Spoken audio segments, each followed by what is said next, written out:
He's looking straight for the play. Can he find Somnus? He's hunting. Somnus, he's there, Seb. He'll see him. Oh! Doesn't get the call though, and now Seb. He'll be ruptured. They're looking at him, but Anna, he's straight in on top of Somnus. Somnus puts the BKB. Anna get with the double guy. There's a Cataclysm coming out. And Somnus still alive. Anna will be able to force him away. They've got the head. They've got the control. They're on top of him. Can they kill him in time? They can. Chalice got for 2 minutes. And Seb, he's finding, looking for Arme. Big Daddy No-Tail gets the penitence out. Only onto the illusion though. Arme able to waveform up to the high ground. Arme should be fine here. Thompson's got the ghost, he's got Hex maybe up soon too. Oh, the doppelganger Arme's over the trees. Can he hide his way out of this? No, back. Real one. Goes for the waveform. Seb tries for the call, but he's already out of there. Nice play from Arme. And he buys so much time too for his team there. The Brewmaster was dead for 120 seconds, now only 90. Still a big window for OG. They're only without Jerax for the same amount of time. And that lead the PSG LGD had, it is going down a little bit. Only 4K, 5K at the moment with these last few fights. Obviously the 25s now coming out on OG. Thompson's into the pit. What a timely DD coming out for him too. I don't think they expected to be taken out as fast. He's almost able to solo it with the help of these summons. And that's a refreshing shot. That There's no way to get this. There's no way LGD can. Oh, and the Seb level 25 too. That extra Berserker's Call AoE.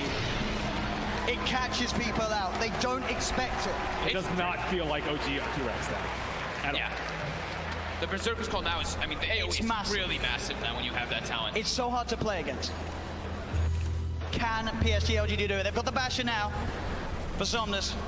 But just a 2K lead with those last big comeback plays from OG.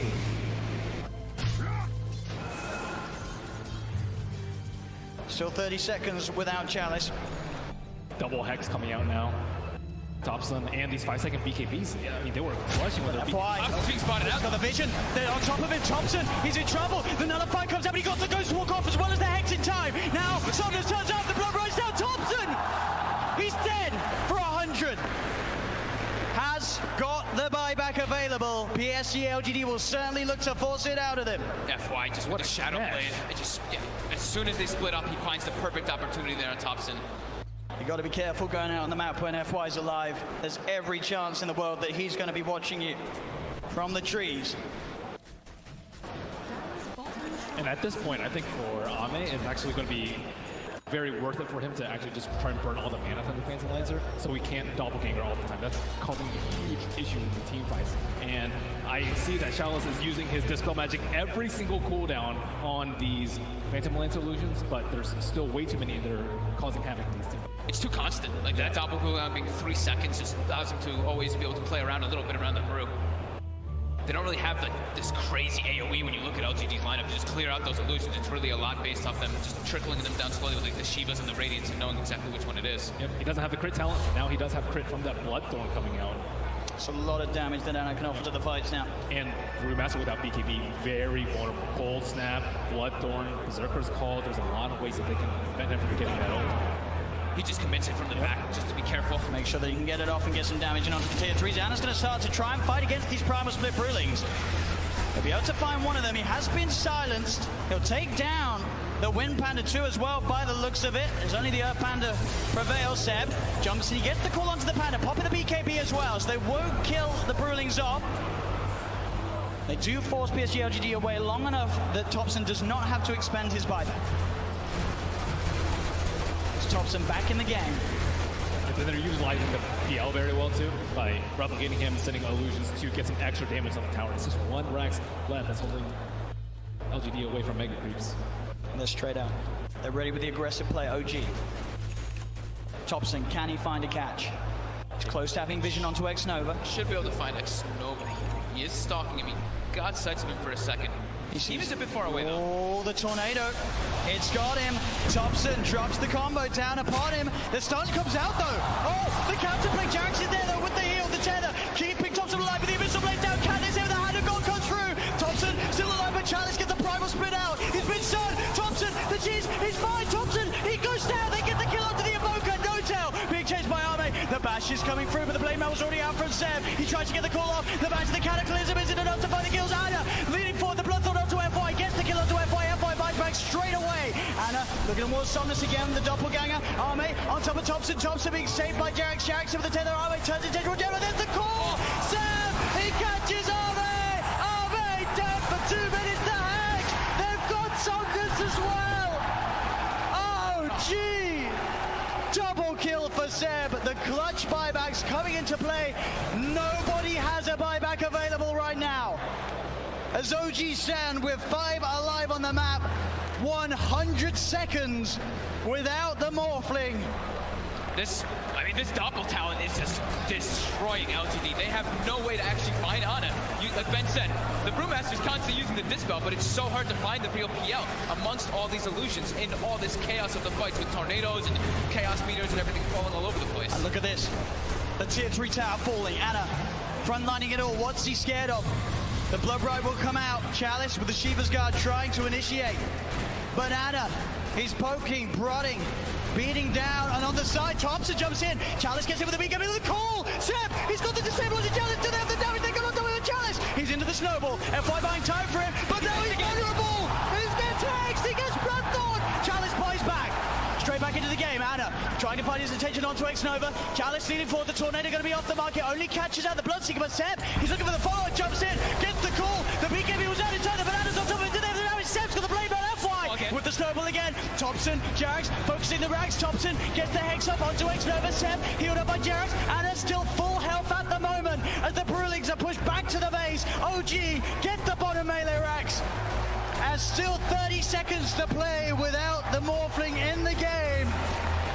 They move towards the mid lane. OG, can they really get it all here? The mid racks falling. They've taken a full second set. 15 painful seconds for LGD. They're gonna keep going. They want to claim their megas. Another tier 3 falls. OG onto the final set of racks that LGD have left standing. Azana, he gets kicked back. He's separated from the team, but he has the double gagger. He's been ruptured. He needs help, but he needs it now. Jarex in with the tap of the hand of God. Give it that double heal. The relocate as well. Jarex gets him out. As OG will successfully disengage before that Morphling's back in, as they found both racks. Jarex will die for this one, almost certainly, as he looks to tether across, but the nullifies upon him. He has buyback though, and OG just took so much away from PSG LGD, as they only have a lone range rack standing on the top lane. I can't believe this. There's only 3 racks left in this game, and one of those is range racks on the side of LGD. Buyback status. I saw X that was buyback. It was only like 600 or 700, yeah, which is crazy. But Jarex also kind of in that same net worth territory, looking at a very cheap buyback. But 2 in the game left: IO and the PL. PL is almost unkillable at this point. Like, even without the Wisp, it's still really difficult. With the Wisp, just don't even try. We'll see this again. It's a save here from Jarex. The control is just not there, and they don't have the way to kill all these illusions constantly. And of course, look at Jarex coming in, starts that relocate channel, and is able to get it off. No one gets the control on him. Keeping it cool at the time that it means the most, but he's still able to crack a smile here in Game 4 of the TIA Grand Finals. OG making a stand, now leading 9K advantage in net worth. LD able to join us. I don't believe they actually have any 4 stabs on the side of LG. That's generally how you deal with a scythe of ice. And I think they can get a scythe of ice on the core, get a blink call, and that hero is likely dead without buyback at this point. So OG, I would say, definitely favored at this point of the game, especially with PL having buyback. LGD, they have a couple minutes to think about what they want to do before this next rotation. Yeah, they can't be totally reliant on FY just getting these perfect snowball saves. Or even, like, I saw in the last fight too when it was down bottom, he even tried like walrus kicking the IO away from when he was tethered from somebody else. They need to find some other ways to be able to save, in particular that Brewmaster, who is just time and time again is the most important hero, it does seem, for LGD. Yeah, I'm not exactly sure what they do with the BKB call. The snowball is the only thing, but they have Bloodthorns, they have Scythe of Ice for the Tusk, they have a lot of things available. Maybe Aeon Disc perhaps for Brewmaster. I'm not exactly sure what the best way for him to deal with it is. Looks like he is going for an Octarine perhaps for almost permanent. The sentry's down though. They see Thompson, but Thompson, he's already quick with the play. The Tornado into EMP, Cold Snap as well, they've got the Hex, but there won't be any further jumping. They just poke at Arme. They're trying to make space.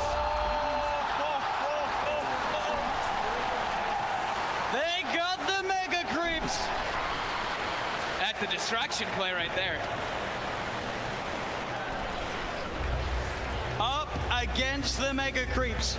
PSG LGD, it's what stands between them and the championship title here in Game 4. And they got it right before that wave, before that 59-minute mark too, so we already have the Mega Creep wave coming in, that momentum pushing onto LGD's side. And you look at their lineup, can PSG LGD's heroes deal with the Mega Creeps? It's hard. They don't really have that sort of incredible D-push or AoE sort of hard hitters to deal with it. That's kind of what they've been lacking in a lot of this game, right? That's what we've been talking about with the illusions with the PL. They've got ways to find them if it's, or ways to kill them if they find the exact one, but as for doing that, it's very tough when they don't have just the Dispel from Chalice. And he does too much damage to ignore at this point with the Bloodthorn. And on top of that, Roshan is going to respawn in about 1 minute's time. LGD, I think their buybacks are going to cool down around that time, but I just don't think they can withstand this onslaught. They really want to be able to defend this Roshan. It's super obvious when there's Mega Creeps. With Mega Creeps, that's the luxury that you have. You can just wait a couple of seconds. You know, the creeps will be hitting at your T4s if you wait. As Ana commits forward. Has no boots, but a full Eye of Scotty. 3,800 health now on this PL, who hasn't been dying for a very long time. Now he's got easier ways, easier kill opportunity, and much more survivability. Yeah, he probably has like maybe 7,000, 8,000 HP effective with the butterfly evasion and the heal and overcharge, and the Hand of God is just way too much. And the lifesteal from Shen too is another ability. OG clearing out the pit. Very, very soon to be spawning. Roshan and PSG LGD are well aware. Roshan's up. It looks like only OG knows. Ame and Ana. He's some illusion action. Ame's gonna get caught out by the tornado though. They've opened up onto him. Ame trying to get on top of Ana. The BKB pop by Chalice. He'll get the ult out. No Tail getting got out straight away by F5 with the snowball. No Tail's there for 100. They'll get the Chen. Ana in the midst of it, trying to lock down onto FY. The rest of his team about to come over to get the tornado. Out onto X7. Looking for the cool control onto Ame. Has he got it? Ame getting stood up by the cold snap, but he's able to wait for him up the high ground. Thompson blinks in. He gets the hex up, but FY with the snowball save. They get the bash out. Sonos will be able to find the IO, but they're fully low OGD. That's Sonos there for 2 minutes. They get Thompson. Thompson there for 2 minutes. Only Ana. Ana, can he do it here? Is it half out save?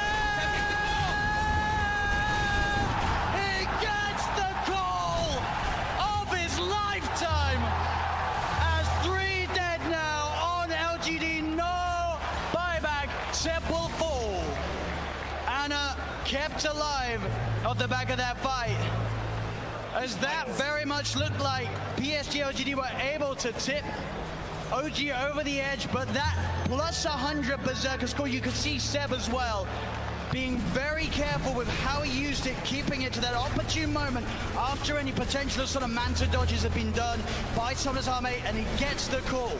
9 doppelgangers used just in that area around the Ancients from the PL. Just the constant barrage of illusions giving that distraction to allow Seb to get that call off. And that's another Roshan for OG. These fights have to be so hectic for the players. There's like 30 PLs. There's just both sides. I mean, even the Enchantress is like taking a PL, and then the Morphling turns into PL. I'm just impressed we haven't had any frame drops. You know? That's true. Azana. Down the middle lane. Just walking down with a DD. The tier 4s. Ana says he's done with this. He wants to end this game. The buyback will come out from FY. Ana. It's going to be snowballed. Ana. He's in. He's not got any backup on the way. FY will be able to get out with the invis, but this doppelganger just over and over again, meaning that Ana could just stand in. Now he's got the backup of Jerax. He gets Hex. Oh, he didn't expect it. He didn't expect the Hex, but he's still fine. Jerax had the Odis, but X-Nova into the snowball. They'll turn towards Jerax. The Ana got coming out. Jerax has been nullified. They hit doppelganger once again. X-Nova. He will survive for now. But buybacks were forced out by that aggressive play from Ana. At the same time, Seb did buyback himself on the Axe. But LGD are back up as a full 5-man. Jesus, this is insane. I mean, I don't know what's super safe there. I'm not exactly sure why I said buyback, but I mean, he has heart, he has Wiz behind him, he has Aegis, he has everything. His buyback. And as you can see there, that is the big difference. There are 4 buybacks available on OG. Only one available for LGD. Oh, this momentum pushing in. And an arcane rune up top. If they give that to Ana, oh my god.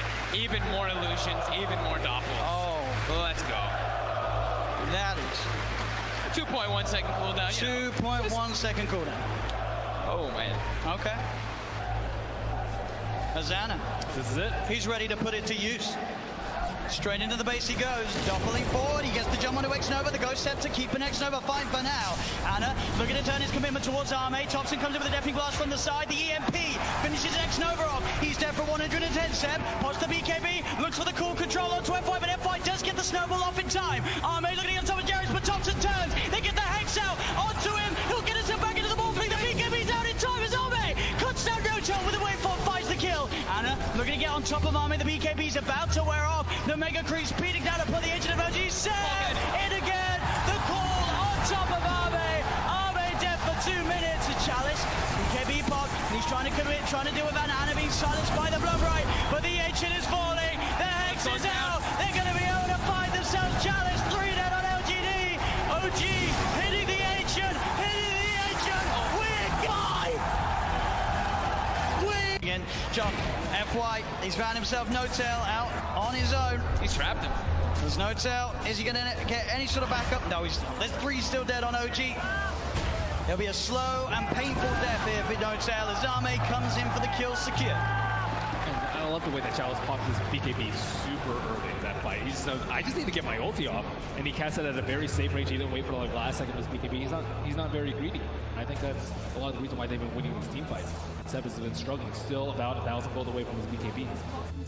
Yeah, this Brewmaster is a display of perfection, really. It's the highest level in the game with his Bloodseekers. And doing a ton of damage. One of the most damage in the game as an offlaner.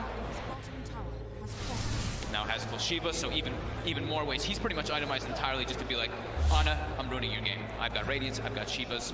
You're going to struggle so much in these fights as Phantom Lancer. Jarrus did his best to keep Ana alive, and but Ana wasn't able to do damage because he was ruptured. He wasn't that low on HP, but still can't run around. Seb. Oh, I'm as ninjas here. Got to be careful who shows up top. Indeed, Jarrus. He's going out on his own. He doesn't expect Arme to have this Invis rune. As Arme will show himself, Jarrus goes across, but Somnus is there. Somnus is not messing without rupturing. No mercy. They're feeling very confident now at this point, getting these very advantageous team fights as well as getting kills on the split push too. Thompson though, we'll find X-Nova. Seb, and as well, between the two of them, they'll take down the support edge. FY's going to come in though. He hasn't got anyone else with him at the moment. It is just FY, so just playing around with Seb. There's no help around at all, and he's still just making Seb's life miserable. He is toying with him. He's just making him not be able to come back. Look, they're already starting to rotate this Brewmaster and Bloodseeker too, and FY, he's ready to look for Seb. Seb's got to get out. Oh, Seb. As indeed, FY, the patience keeping that control on Seb, buying time for Chalice to come in. Ana is going to look towards the Tusk. Chalice is now there, does have Primal Split available if he wants to look to take this fight. Somnus coming in as well. As Ana, Seb look to hide in the trees. Can they get out of it? Ana's got a TP available. He's into the trees, he's going to show himself in the lane though. They're going to continue to head over. They are going to see Seb make it out in time. They don't have a stun. Ana, can he get out as well? He can. OG will avoid that rotation from PSG LGD. FY is just so obnoxious there, following Seb for over a minute, just stalking him, trying to have his team come over. So that's about, a minute without Aegis being used for LGD. They have 2 minutes left, I would say, to capitalize on this Aegis. Oh man, looks like he is level the PL. Pretty much back to a 50-50. PSG LGD 2-1 up at the moment in this best of 5 grand finals. 1 game needed to secure the championship title. And at this point, they are ahead here in game 4. No-Tail hasn't had time to gather a full army of Ancient Freaks. Right now, he just has the Ancient Black Dragon. You really want those other auras when you're at a big disadvantage in these team fights already. Yeah, it's tough though, because Jarrus doesn't want to be following around his Chen, giving him the agony. 5 seconds remaining. Dire team back. So he does have a Lincoln speed. Gaming's turn to ban. Dire team ban.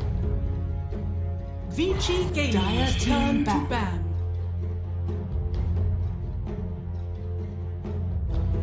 VG Gaming's turn to ban. Team ban.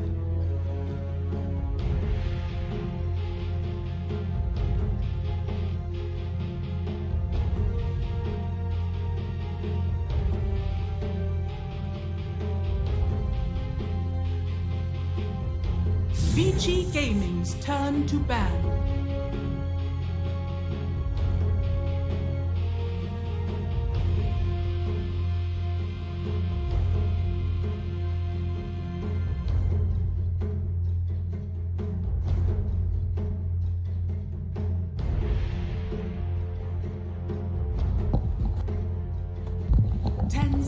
Remaining.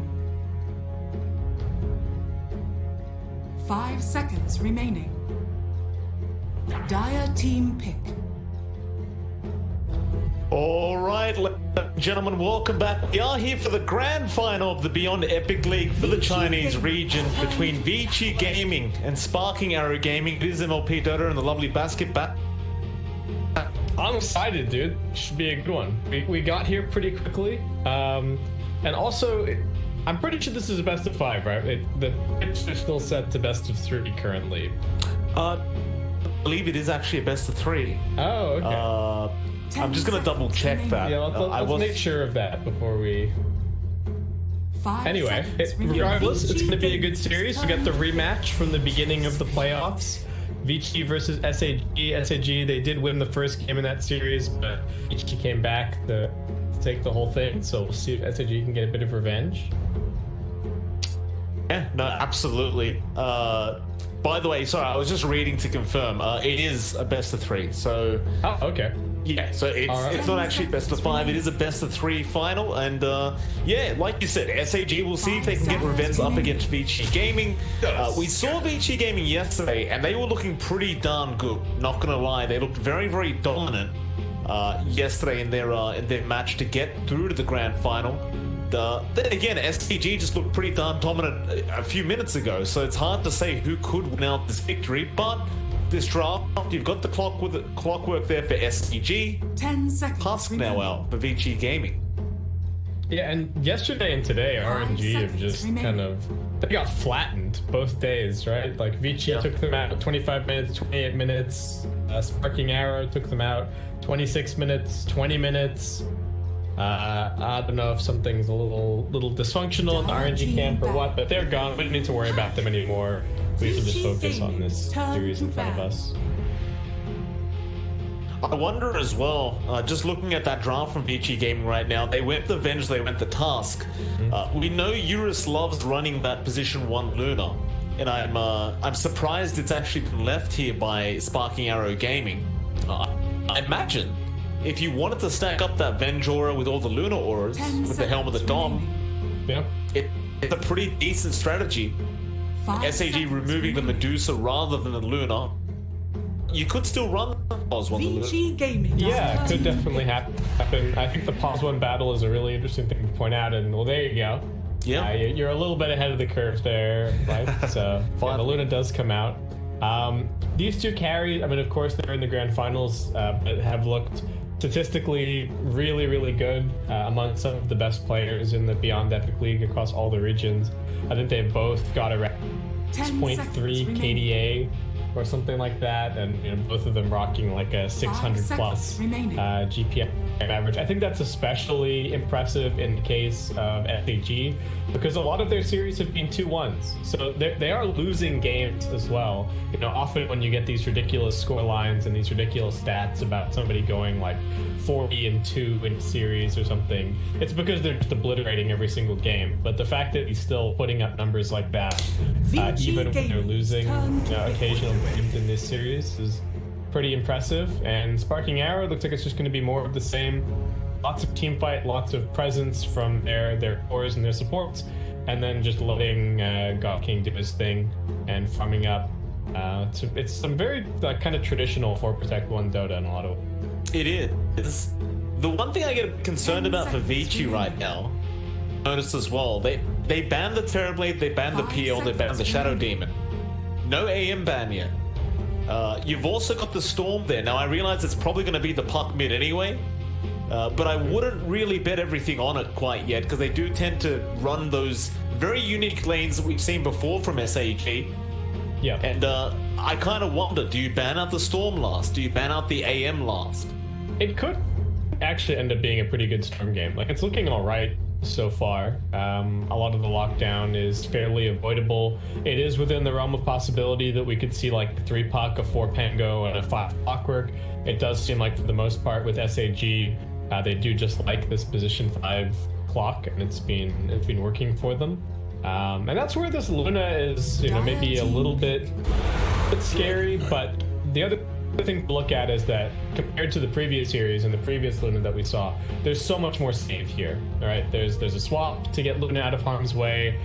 She'll be able to position a little bit more defensively with the bonus range. There's the snowball as well to help her alive, so should be a bit of an easier situation for the 10 seconds remaining. Absolutely, I can't disagree with that. VG Gaming as well, going for the DK now. Someone else who really enjoys those auras being placed on top of him. It's going to be nice here. I do love this draft from VG Gaming thus far. And I don't really see many ways of dealing with the DK either on the side of Sparking Arrow Gaming quite yet. However, this fourth pickup, we briefly talked about it. The Storm, the AM, both there. You did want to run SAG, they're going to have a think about this. I still say this is a fairly free Storm game if they wanted to go down this route, even coming up. Yeah, it could be okay. I do think it takes they've gotten away with the Storm, but I think it does take a little bit away from this kind of strategy that we've seen them running, especially in this playoff. The other thing that's interesting to me is that she picked up this Terrorblade ban, because in the earlier series that they played against SAG, they started they lost the Anti-Mage in the first game, and then they banned it the next two. But the Terrorblade, it did get picked in the very last game, but I don't think they ever started banning it. And I think actually looking at the stats, like as much as God King's had some really good games on it, I think statistically it's actually like win rate wise one of his weak carries. Wow. But anyway, there's only been so many games in the last couple of weeks to go off, so that's fair. I don't quote the stats too much. And we do have this Doom pick coming in, maybe just to run mid against the Dragon Knight. I don't know if it's. I can't imagine that the matchup is as one-sided as the Ember matchup was. Like, the Inferno Blade is going to be annoying, sure. Neither one of them is going to get driven out of the lane, I think, because they both got pretty high regen. But I guess they just liked the way that the Doom played out in that previous series. Yeah, he did a great job on it. I don't see a problem with going back to that at all. Of course, later on as well, like, of course during the laning stage, like you said, they're basically just going to trade farm and a bit of harass. Later on, though, that Infernal Blade really does start to hurt the DK a lot. Yeah. Based on the max HP kind of damage type, I guess you could call it. BG Gaming, they ban up the Naga Siren, and there's the Viper ban from Sparking Arrow, and whoa, they go for the Nexus Prophet. Okay, cool. So is this... Actually, I guess it could be... I feel like it's Positive and Prophet, but it could also be like Boom, I guess. Okay. So I think they're just going to be doing the same thing. I think they're going to do the same thing that they did in the previous, but maybe not. 10 seconds remaining. I'm personally leaning more towards the Pos 1 Prophet here as well. Remaining. Yeah. I've seen it play it once before, so it's not completely outside of his wheelhouse. This is something that teams have been doing. Prophet does scale pretty nicely with farm. You've got the extra bonus damage on Wrath of Nature now too, and when you're the position 1, nobody gets to complain when you cast Wrath of Nature just to kill all their creeps. True. Right? That's very true. You're not allowed to complain when that happens. So keep your eyes peeled for that this game. It is a really strong laning hero as well. So this offlane, whatever Vici game end up going for, it's looking pretty annoying. Like, the Clockwork's going to be up in your face. Nature's Prophet with the trance is just going to be auto-attacking you constantly. So I don't even know what you really want to play in that lane. Choose your hero. Go for a Kunkka. Okay, so I think they're reading that it's safe lane Prophet as well. It is. Yeah, it's confirmed. So they're going to throw Yang in the off lane on that DK and rather put the Kunkka mid then for Ori. Okay. Just seems to work, right? You'd make the argument the Kunkka might have a chance of dealing with this Doom over the DK. Then again, it could go the other way as well, though. DD could really apply quite a lot of pressure here onto this Kunkka. I guess we'll have to see. I feel like the Kunkka harass is going to add up a lot more than, say, the Ember in that previous series. And the other issue that I see is that this Doom looks pretty gankable, right? I'm just picturing the, like, Ori gets level 6, gets level 7, maybe he gets a Tidebringer or 2 off, bringing the Doom down a little bit, and all it's going to take is an X-Torrent boat with a TP from either of the 2 supports, and the Doom dies. And, you know, we didn't really see any pressure on the Doom at all in that previous game where it got picked, so could end up being a very different game this time around for him. I look forward to seeing what they do. It's game number 1. Let's see if anyone can stop them. No. Yeah. No. It's Vici Gaming. They didn't have Vici didn't have the easiest road here either. They were not number 1 in their group, right? They had to take the slightly longer road for games. Ended up just beating out IG in that decider match, and then they were just gone from strength to strength. Wish to retract your last move. That is very true. It really was after that that IG matchup they really turned up, and well, we see the same kind of opening here for VHG Gaming we've seen over the past few days as well. They just smoke up straight away as 4 heroes. I believe they'll try to loop around through the river and see if they can get a high ground advantage on the POS 1 and get an early first blood going for themselves. So nobody's quite there yet. We'll see God King sending in some treants to scout things out. But I do believe SAG should be very well aware of this this little rotation Vici likes to make pretty much every single time. Yeah, they've been doing this quite a lot. Very deep observer board here. Maybe scouting out some couriers, get some snipes that way. I think more than anything, just wanting to see where the lanes are going to be set and where they should be focusing their attention. And maybe they're looking for a first blood here or something. B. W, meanwhile, mid lane could be in trouble. Red Panda's chasing him down. Yeah, he's got boots. But it does seem like VG wanting to set their lanes a little differently. Perhaps maybe go for the aggro lane into the Nature's Prophet, get some pressure on him, get some kills early on. I was Treant. This damn little Treant was trying to deny the rune away from PYW. Can he finish it? 3 seconds. Should be able to. Oh, come on! Oh, he gets it. Last second.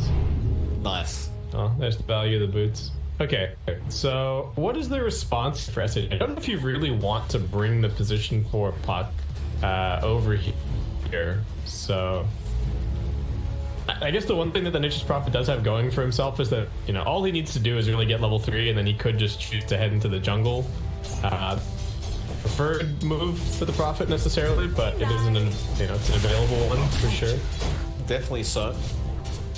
See how Vici Gaming, how long they're going to keep up this trial lane, like whether they just keep it up the whole time or they'll try to go for a first blood and maybe just back off. But even now, PYW is not really able to break the gap between him and the Prophet.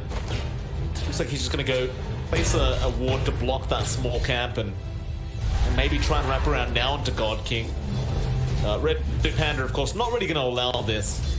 You kind of question how valuable this aggressive tri lane is going to be if they can't get in range. So now God King is going to get hit by that tag team, but no, it's way too far away, and he goes Panda again, throwing his body at them.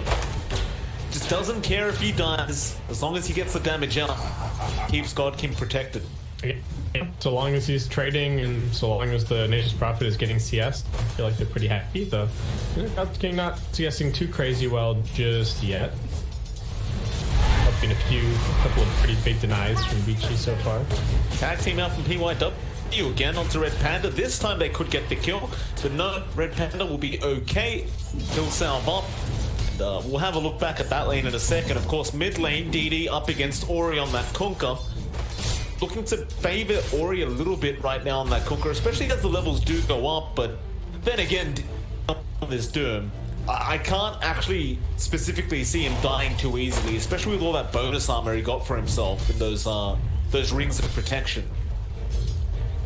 SAG, it might actually be okay that they've let this big camp spawn now that they've brought the puck up here as well. And you can just see that the #1 priority for the supports in this kind of tri-lane versus tri-lane scenario is keeping control of the pulls, because there's so little experience to go around that you really can't afford to let the enemy lane get a level advantage. Like, even the fact that POW, he's like 5 experience or 8 experience away from level 2, but every little level up matters so much in this kind of tri-lane versus tri-lane scenario, and that's always what these players are looking to exploit to the fullest.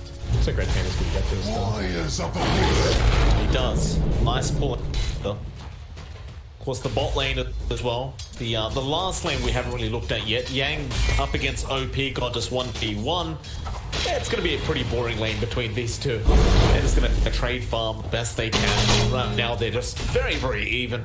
OP God pretty much evening this out in terms of CS and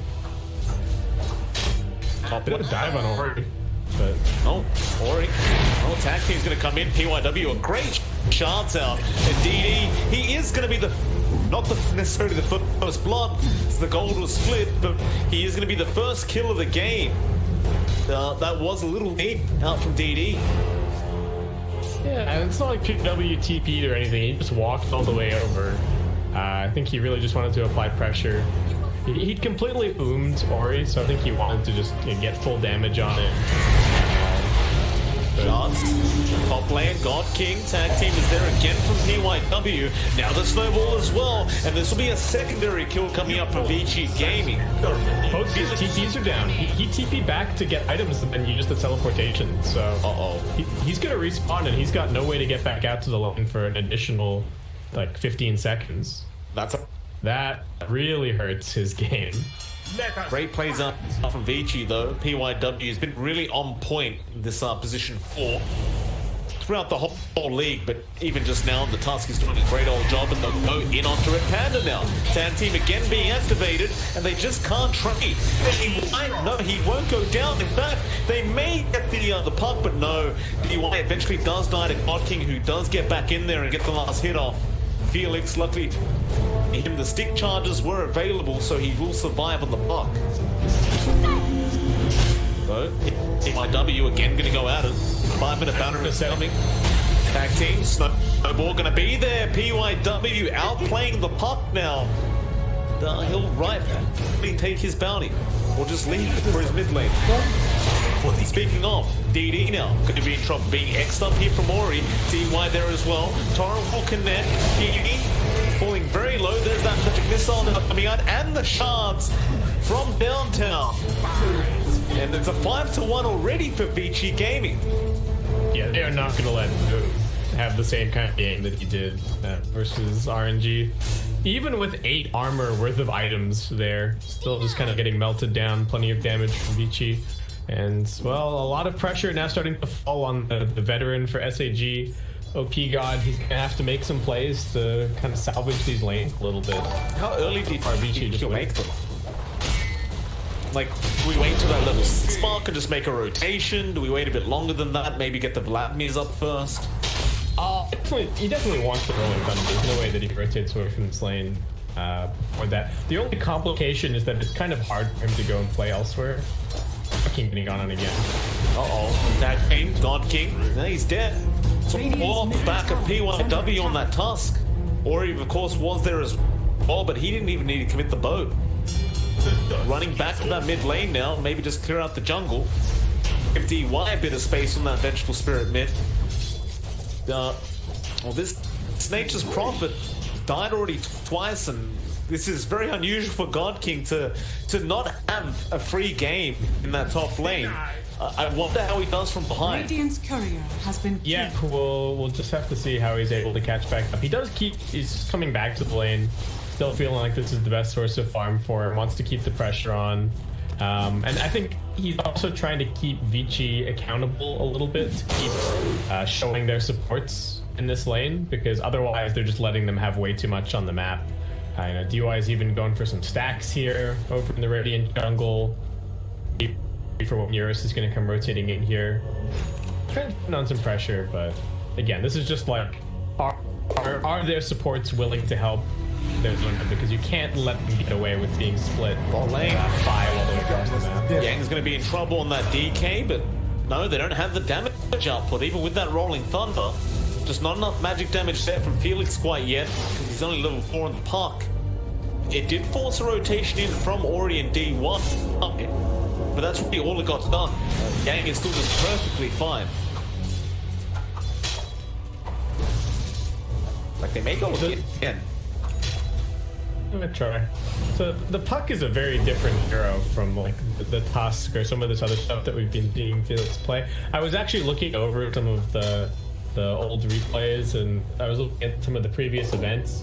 And SAG, all I remember from them was that Felix was always playing weird position 4s. Like, he was always playing the Clinks, or he was trying to make some position 4 Ember work or something. And I feel like the Puck is kind of in that vein a little bit. And where they're suffering right now is that until he gets level 6, the Puck really can't set a whole lot up. Be that big tempo controller that we saw from them in the previous series. It's very true. Red Panda will be in trouble again. Tag team and the Eclipse coming up from Eurus. Will not wait any time, but OP God, he's going to make the roll down with that Rolling Thunder. Eurus, it will not connect. OP God, he just goes the other way. It's a bit too deep if he went towards that T1 tower, and Eurus, he just gets back to farming. Now, mind you, his net worth isn't exactly as high as you'd think on that Luna. Meanwhile, DD gonna get voted up. PYW, he was falling low, but DD's falling low. He's still alive, but does go down. Red Panda gonna try and trade, but may not get away with it, as Ori is tanking the hits from that battery assault, and he may also die. Ori gets a double. You'll always be my child. Now top lane, OP God, he's falling low, he'll die as well. 10-1 at 9 minutes in. This is not what you want to see if you're SAG currently, because top and mid were already going pretty badly, but now that's like 2 Rolling Thunder committed for 0 kills thus far. The Kunkka is just walking around everywhere, getting kill after kill, or he's just going for a utility, kind of buff up my Luna build. Solar Crest, having a grand old time. Yang just starting to put the pressure on the towers. Dire's top tower is under attack. OP God looks like they are going to try and just push down this T1 bot tower now with this Prophet. DY going to be there to try and defend a little bit, but really all he can do is spam out that web of terror. Precious bounty. Bounties, maybe a 2-for-2 trade. Seems like, just judging based on position, and now OP God gonna make his way back down that bot lane, but Ori has TP.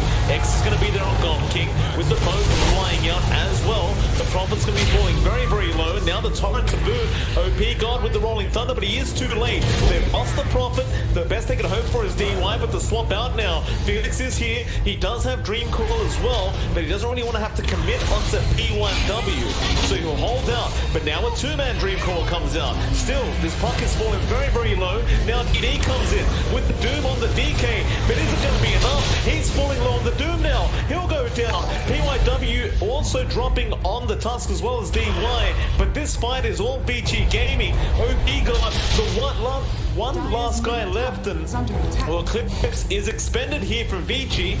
Ori, Torrent does connect as well. And so Yang gonna stun him up, and that was basically a full team wipe. Beautiful Torrent at the very end. And yeah, the only very slight bright spot there for SAG was OP cleaning up the double kill on the supports. Otherwise, it would have just been a 5-for-0 or a 4-for-0. So, Avicii just going from strength to strength.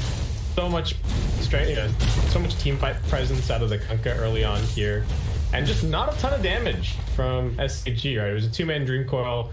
Felix committed all the way in, just using all of his nukes to try and get the kills, but yeah, no real follow-up damage after that. Oh, SAG need to go back to that drawing board and just try to figure out what they need to do. It's not like they're falling too far behind in farm quite yet, but they are 3k net worth behind now. They just need to try and slow this game down a little bit. It's kind of hard though when you're going up against this DK Kunkka. They can just run at you so early on, and well, now Yang gonna join up with PYW off that top lane and treat these T1 towers out. They do have the, they've got the ultis on the supports now, so Felix and Red Panda will be able to make a few more plays. But again, the problem that we've been talking about is just all of these defensive options for Vici. They've got 2 very tanky cores, 2 supports with defensive abilities, and then they've also got the boat on top of everything else. It makes it hard. Orizona's got a Solar Crest up on that Kunkka. That's a problem. It's a real big problem coming out here from SAG. And Vici, they'll just keep extending their lead, keep farming up that dire jungle. Felix going to be up that top lane, but Yang wants to push it in and force maybe a glyph out. They'll let it be. I just feel like we haven't seen any of the strength of the Wrath of Nature this game. SAG hadn't been. Part of it is until they had the 6s on the support, they just didn't really have any catch. Other than Doom walking up or Pango channeling the full Rolling Thunder and going in. So they haven't had a whole lot of kill potential until the 6s happened, and now that they have them, already Vici are starting to feel a little bit tanky, a little bit too far ahead on a couple of these heroes for easy pickoffs to be found. So yeah, I think you're right, SAG might just have to slow it down, wait for a couple of items, see what they can do. They've got the Maelstrom now up on God King, so that should escalate things for him a little bit. Going straight into that Mjolnir afterwards. Of course, now you've got the Blink coming out on Yang though, so you've got some great initiation if you didn't already have it in the Ori Kunkka. He might try to make a play here on Felix once that Blink is out. Meanwhile, mid, Vici Gaming. They're going to set up for a push yet? Not quite, they'll just leave that be as well. Is under attack. So Ori TP'd bottom. They were trying to get a jump on the Doom, but he's just a little bit too fast and ran away from the snowball, was able to dodge the shards. So a bit of space created. But yeah, Vici definitely going to look to use this escape link dagger. Seconds. Maybe trying to take out the mid tower. Do they have they've got level 12 on the Kunkka. I think he just wants to finish up his Solar Crest before they... I mean, that Solar Crest is going to make it kind of impossible to kill anyone. Assuming you do that Solar Crest on someone, and Felix top lane. He's going to be the first victim of Yang's Blink initiation. Eurus is there with the follow-up as well. And Yang going to TP in mid, leaving Eurus up top. Still got plenty of time on that Dragon Form. He wants to try and commit for that tier 1 mid tower, and he just may, but SAG, they've smoked up and they are chasing down DY. And they're just going to commit the hook and push him back with the cogs. And that is going to be the position 5 going down. Rather the bench. Kill. The God King. Top lane, bot lane going to be in trouble. He's going to be alright for now. The disarm came in and the Rolling Thunder. The boat, however, does kill him off with the X-Back from Ori. No, P-God still chasing the Luna that's been doomed up, but now Yang will jump in with the Dragon Tail. They've got the Dream Call out onto at least one, so Ori does go down. Now the Cogs is there, but Snowball back in from the Tusk. PYW still trying to go after OP-God, but the disarms. He can't finish the job off. And OP will run, but Yang, he's there with the stun. Eurus still very low on the Luna. They're chasing it. Red Panda waiting 10 seconds for the hook shot. He's going to go for it. In fact, God King now going to TP in. Eurus, this will be a big kill, and they get the earn off as well. DD will take the kill on the Doom. However, mid lane, PYW finding Felix now. It's just all-out brawl on the river as DD comes in with his Blade Metal. Gets swapped back in. Yang with the stun as well. I think the T1 tower, but now the hook shot catching out PYW. Looks like he's in trouble. He'll go down.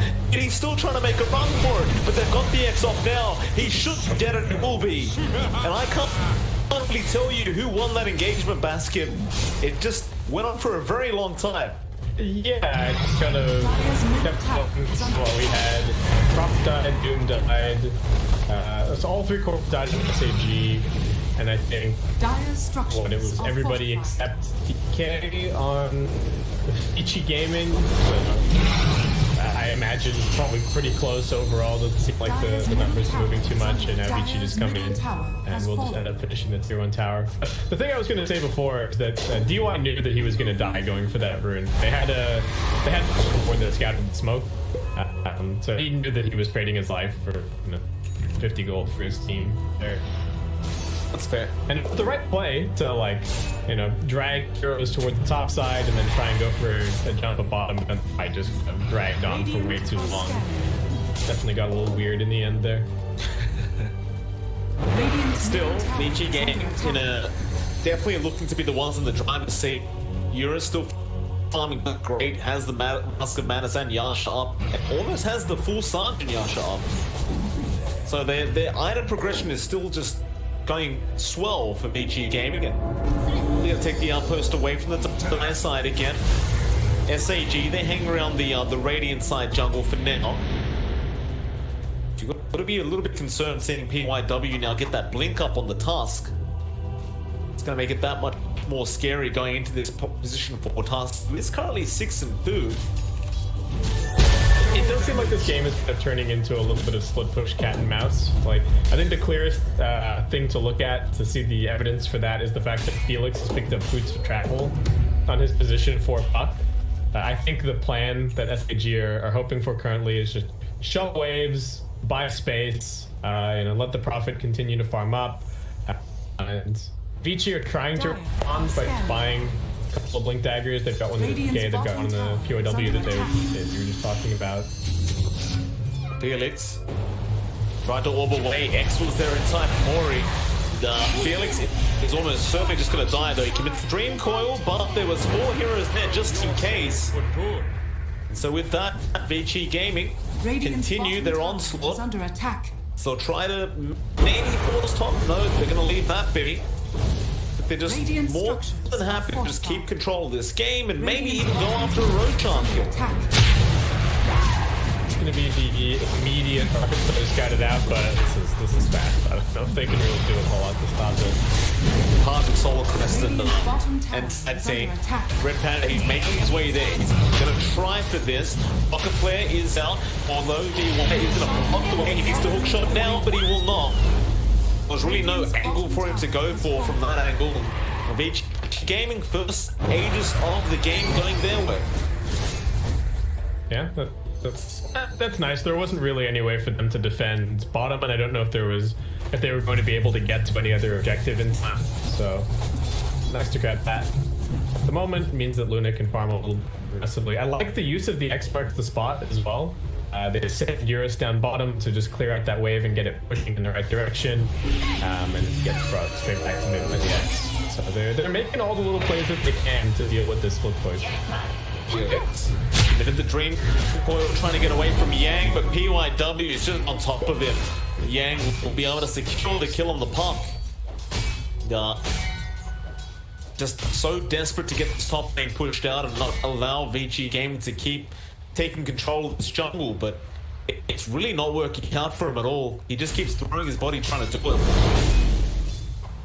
I'm even trying to figure out what is the turning point for SAG. What's the moment where they can kind of take a fight? I'm not certain that this Doom, I guess he had to kind of come back into the game eventually just by virtue of having the Devour and kind of getting the items up, but even then, like, he has pretty good Doom targets. Like, sure, it is worth doing the Dragon Tail. It's not necessarily going to kill him, but at least just shutting down the constant Dragon Tail and Breathe Fire spam.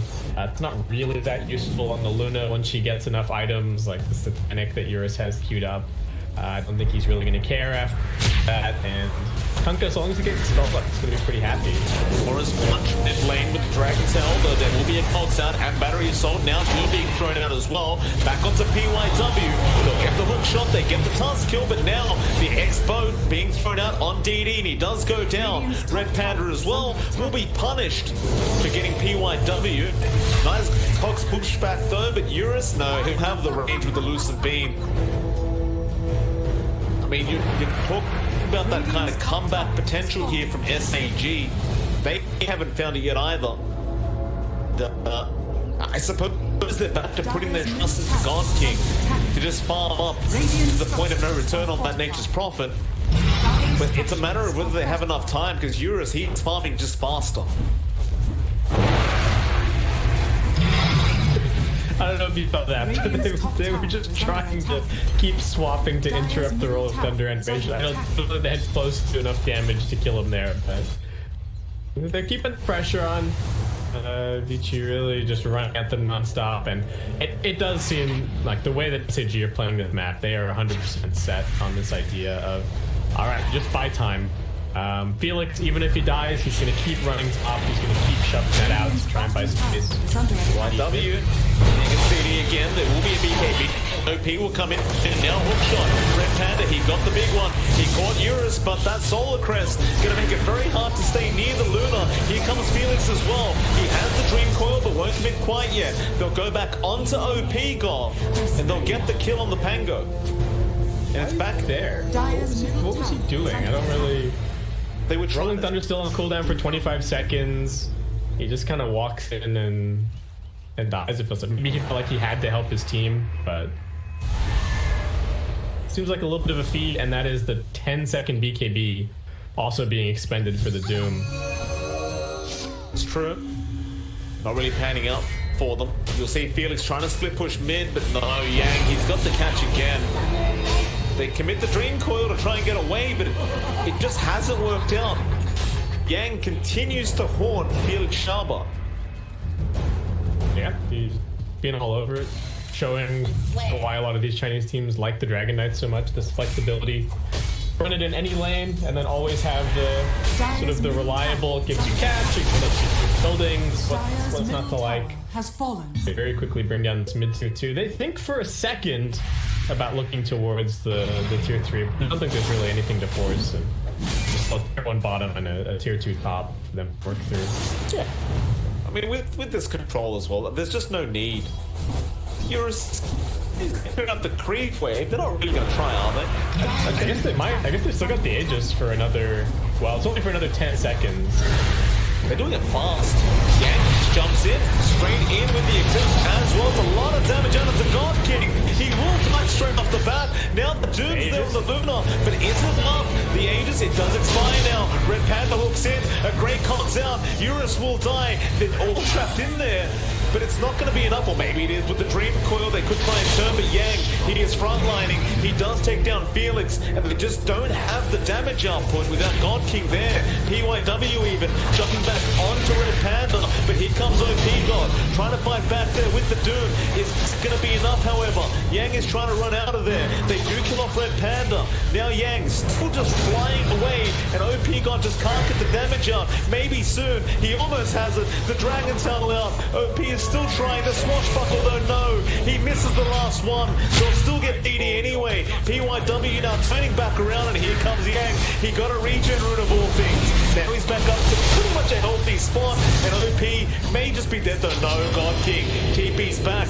How dare you forget about me, he says. Yang will go down. Now it's back up for Ori. Shards out blocking the way, but Swash will not connect. Still Ori in trouble. Orb is there, and it looks like this time they might get the win here on the side of SAG, as they do also kill off the Kunkka.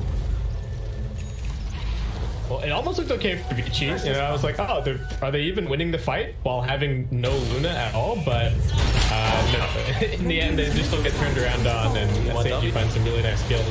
They got the Spirit Vessel off PYW, and just getting taken out here by Red Panda. It looked like Dream Coil. This is the scary part about SAG, Bask. If you give him this kind of momentum shift, do really thrive off this. Yeah, I mean, suddenly God King almost has like another entire item as he respawns and gets a double kill. So he's number 1 on net worth. And yeah, I really feel like Vici, I don't know if there was a lot of reason to try and force the high ground there. I would have been okay with it if they had done it the first time when they kind of they ran towards it and then they backed up to go and farm Ancient for a second. I was like, okay, and then they decided in the end that they still wanted to go for it anyway. But then Aegis gets reclaimed mid Doom, and fight just becomes a disaster from there. look at top lane. Eurus is going to be in trouble. They ignore DY altogether. Hook shot in. They've got the Luna again. Nice swap out, but the Sprout is there this time, and they commit the Doom. They take no chances with this Luna, and they will just burst both of them down. You asked about that comeback, the turning point. Here it is, Basket. We're in it right now. She needs to find a way to mentally reset from that. Like, sure, maybe it was a bad call to go high grade. Maybe they lost track of the Aegis timing a little bit, you know, whatever. But they really just to figure out a way to jump in. Felix does get bursted down by Ori. Plenty of damage out there with the Tidebringer hit, especially while PYW's around. Now SAG will just back off, but I think they're just really enjoying the fact that they've actually got some space now. Yeah. Well, the other thing to point out here is that when you have kind of reverse on the map, like when you've got the Radiant team and they're occupying all the dire space, and they've got like two deep observer wards, right? The problem is as soon as they get shoved out of the dark side, those wards are kind of meaningless, right? They're not really giving any useful information if SAG are playing past the river. So it's a little bit dark on the map for VG currently, but I think they should be able to get back out. They just need to continue playing, you know, together, keep playing for these pickoffs in the side lanes that they were going for earlier, and you know, figure out a way to kind of get together. They are worried about the Roshan currently as well, though, because we are in the Roshan window at this point. Completely unrelated question, Basket. But do you feel like there's a pattern to the river colors God King chooses? I don't know. I don't know. Like I haven't been paying attention to it. I have to keep an eye on it. Yeah. He does change it very, very often. I don't know. Well, we'll see what happens. We'll see. Exxon Europe, he's going to TP back for a bit of defend down a bot lane. Felix is going to be there to silence him, but understands he can't stop this X back. We'll see a smoke straight away. VG Gaming, they're going to rush down towards that bot lane, it seems. The only person there is Felix on that position for Park. But seems to be a problem for them, so they'll go try and maybe burst him down. Felix going to TP, Yang. The torrent flying in as well. That'll be an easy kill out on Felix. Sending the courier, they scan and they send the courier over to the pit. They're not gonna let SAG get away with that one for free. SAG are also thinking about Roshan currently.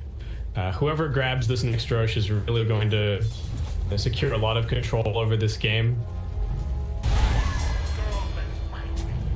That outpost as well going to be very important. SAG don't want to give it away. 15 seconds away, that Roshan respawn.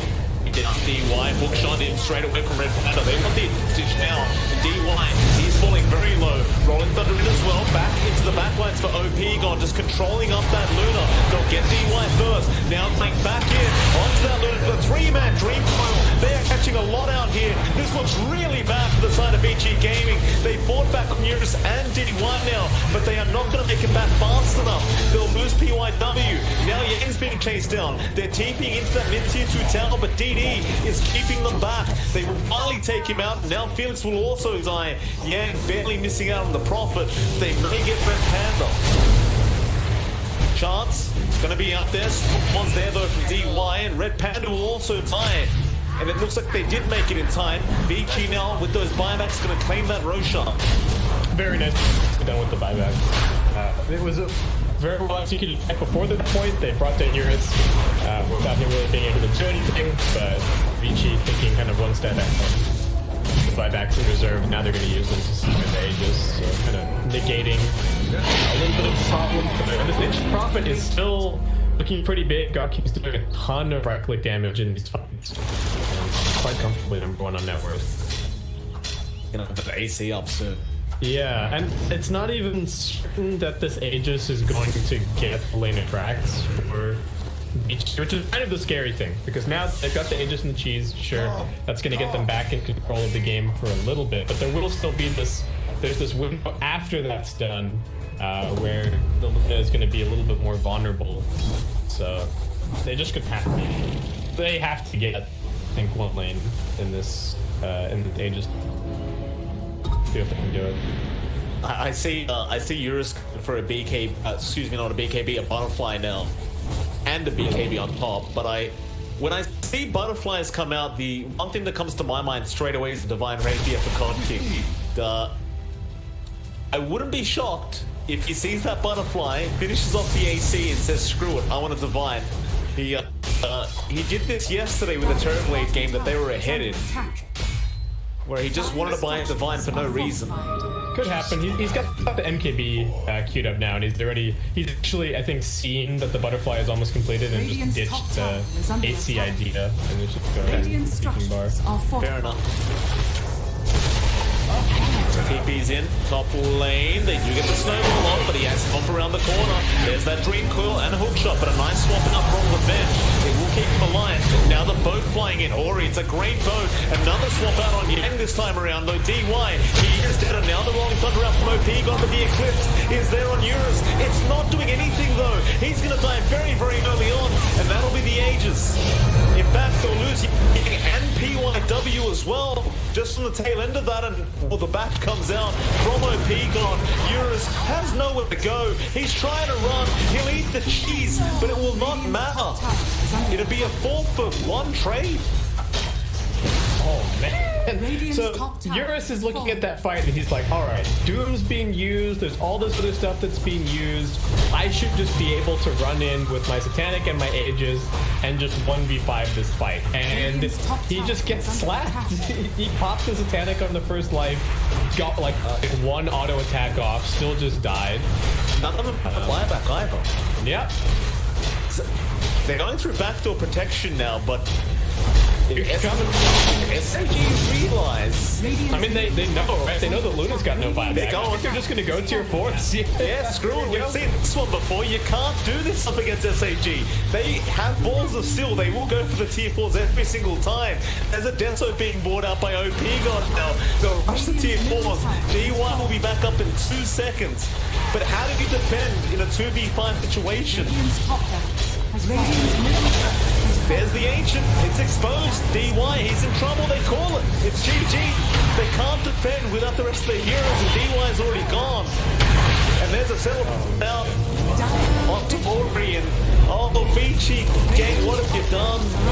Dota Plus was saying they're around 90% win rate at around the 45-minute mark.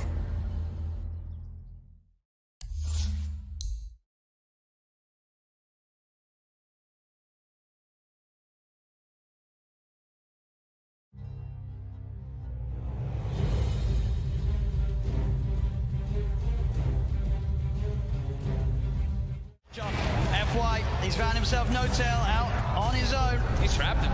There's no tail. Is he going to get any sort of backup? No, there's 3 still dead on OG. It'll be a slow and painful death here for no tail as Zame comes in for the kill secure. I love the way that Chalice popped his BKB super early in that fight. He just knows, I just need to get my ulti off, and he casts it at a very safe range. He didn't wait for the last second of his BKB. He's not very greedy. I think that's a lot of the reason why they've been winning these team fights. Seb has been struggling, still about 1,000 gold away from his BKB. I mean, yeah, this Brewmaster is a display of perfection, really. It's the highest level in the game with his Bloodseekers. And doing a ton of damage. One of the most stable in the game as an offlane. Now has full Shiva, so even more ways. He's pretty much itemized entirely just to be like, Ana, I'm ruining your game. I've got Radiance, I've got Shivas. You're going to struggle so much in these fights as Phantom Lancer. Eric's did his best to keep Ana alive, but Ana wasn't able to do damage because of his rupture. He wasn't that low on HP, but still can't run around. Seb. Ana's this here. Gotta be careful who shows up top. Indeed, Jerax. He's going out on his own. He doesn't expect Zame to have this invis rune. And Zame will show himself. Jerax goes across, but Somnus is there. Somnus not messing without rupturing. No mercy. They're feeling very confident now at this point, getting these very advantageous team fights as well as getting kills on the split push too. Thompson though, we'll find X-Nova. Seb in as well. Between the two of them, they'll take down the support edge. FY's going to come in though. He hasn't got anyone else with him at the moment. It is just FY, so just playing around with Seb. He has no help around at all, and he's still just making Seb's life miserable. He's toying with him. He's just making him not be able to come back. Look, they're already starting to rotate this Brewmaster and Bloodseeker too, and FY, he's ready to look for Seb. Seb's got to get out. Oh, Seb, As indeed, FY, the patience keeping that control on Seb, buying time for Chalice to come in. Ana is going to look towards the Tusk. Chalice is now there, does have Primal Split available if he wants to look to take this fight. Somnus coming in as well. As Ana, Seb look to hide in the trees. Can they get out of it? Ana's got a TP available. He's into the trees, he's going to show himself in the lane though. They're going to continue to head over. They are going to see Seb make it out in time. They don't have a stun. Ana, can he get out as well? He can. OG will avoid that rotation from PSG LGD. FY is just so obnoxious there, following Seb for over a minute, just stalking him, trying to have his team come over. So that's about, a minute without Aegis being used for LGD. They have 2 minutes left, I would say, to capitalize on this Aegis. Oh man, looks like he is level 50. Pretty much back to a 50-50. PSG LGD 2-1 up at the moment in this best of 5 grand finals. 1 game needed to secure the championship title. And at this point, they are ahead here in game 4. No-Tail hasn't had time to gather a full army of Ancient Creeps. Right now, he just has the Ancient Black Dragon. You really want those other auras when you're at a big disadvantage in the team fights already. Yeah, it's tough though, because Jerax doesn't want to be following around his Chen, giving him the Aghanim, so. As Thompson, see, he does have a Lincoln Sphere picked up, and they should have the BKB finished on Seb too. So that'll give him a little bit easier time to get those Blink calls as he's been suffering to do so in the last few fights. And Somnus, I've Scotty picked up, about to be level 25 as well. Yeah, they just need a couple more minutes on the side of OG before they're ready to fight. Wait for Aegis to expire. Seb, he's in, gets the call, the character's going to get FY. There with the snowball save, he's going to be fine, and now they turn to look towards the axe. The taunt's going to be out. Seb goes for the TP. They've got the stun to cancel though. Seb held back for now. Thompson trying to offer his best from the side to provide some sort of safety, as he will get Seb back. They're able to get Seb back to safety, and Thompson is running away. X-Nova's there with the wraparound, gets the slow off, gives the vision for the snowball. TP from No-Tail's coming in towards the shrine, but Thompson, he's trapped. That's twice in the series that X-Nova just comes out of nowhere. Like, he's just on a warding expedition, then he just ends up wrapping behind these people constantly. Perfect time. Perfect timing, and has the Senton creep to boot. And look at these deep wards that he's placed during that time that he was running around doing so. He now has full vision of OG. Yeah, he sees Ana farming these Ancients right now. Oh, Ana. FY just giving so much information for the team. He's got eyes on him. Get the punch on the wrong target, but the snowball pass will catch Ana. Ana, he's in trouble. The blood bright silence connects. He's got the matchup back up in a second, but can he really play his way out of this one? He cannot. Ana down for a minute and a half. Just having all this vision. X-Nova throughout this whole tournament has had the best vision in every situation, even when you wouldn't expect it. They're just like, oh, they're fighting on the left side. They're not going to have vision over here. But no, X-Nova always seems to have those prepared in every situation. And he has some incredible foresight to be able to have these wars that just lead to really clutch pickoffs. And Axe has not spent his money on BKB. He has the money, but he might be looking to save for buyback. We'll see if any of the buybacks do get forced out. Thompson's still dead for 15. Ideally, he doesn't buy back here.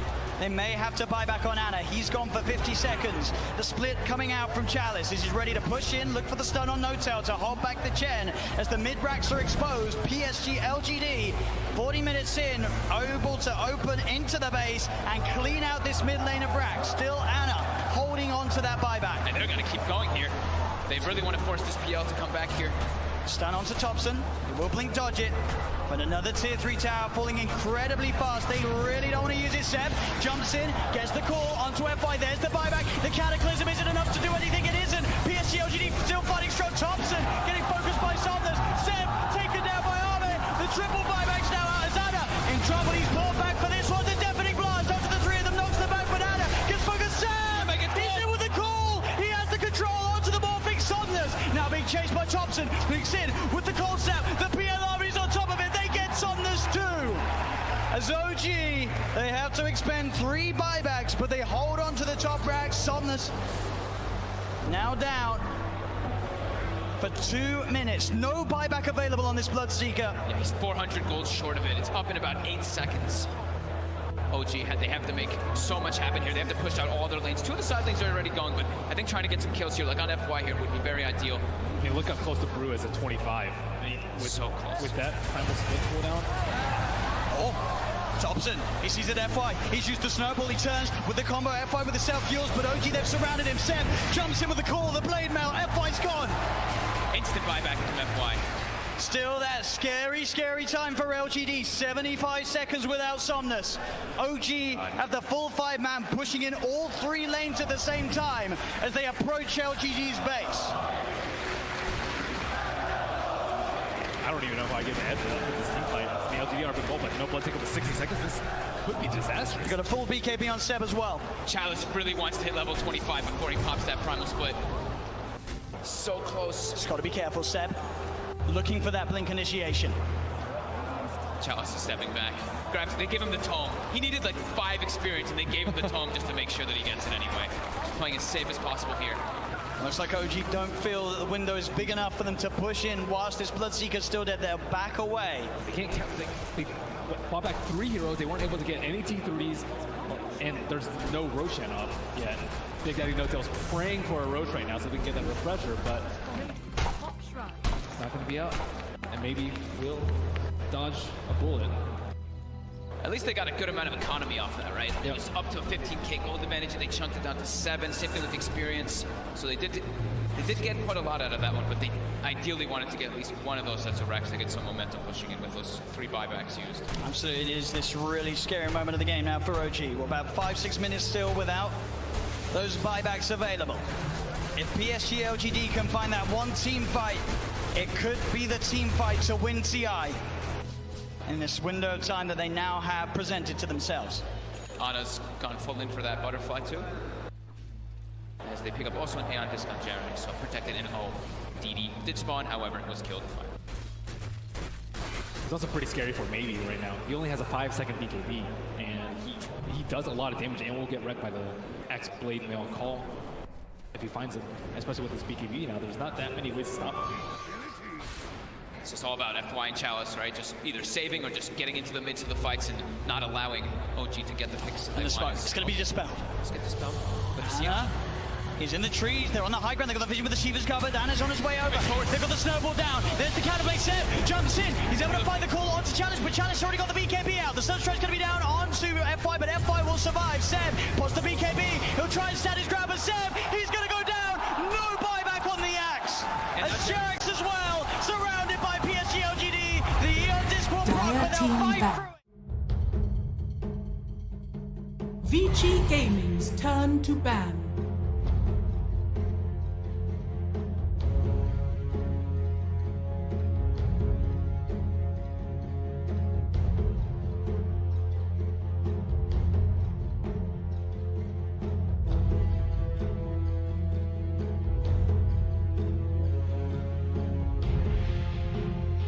Seconds remaining.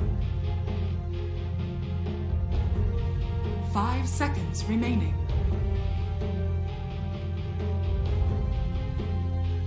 Dire team ban. Vici Gaming's turn to ban.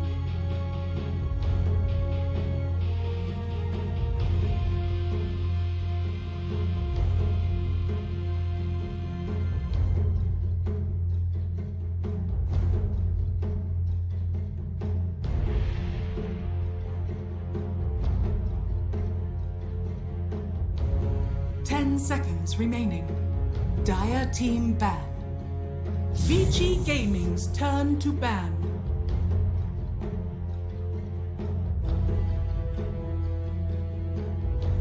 Welcome back. We are here for the second game of this BO3 Grand Final for the Beyond Epic League Chinese region. It is MLP Dota and of course lovely Basket. Welcome back, sir. Thank you, Mike. Be back. Game 1.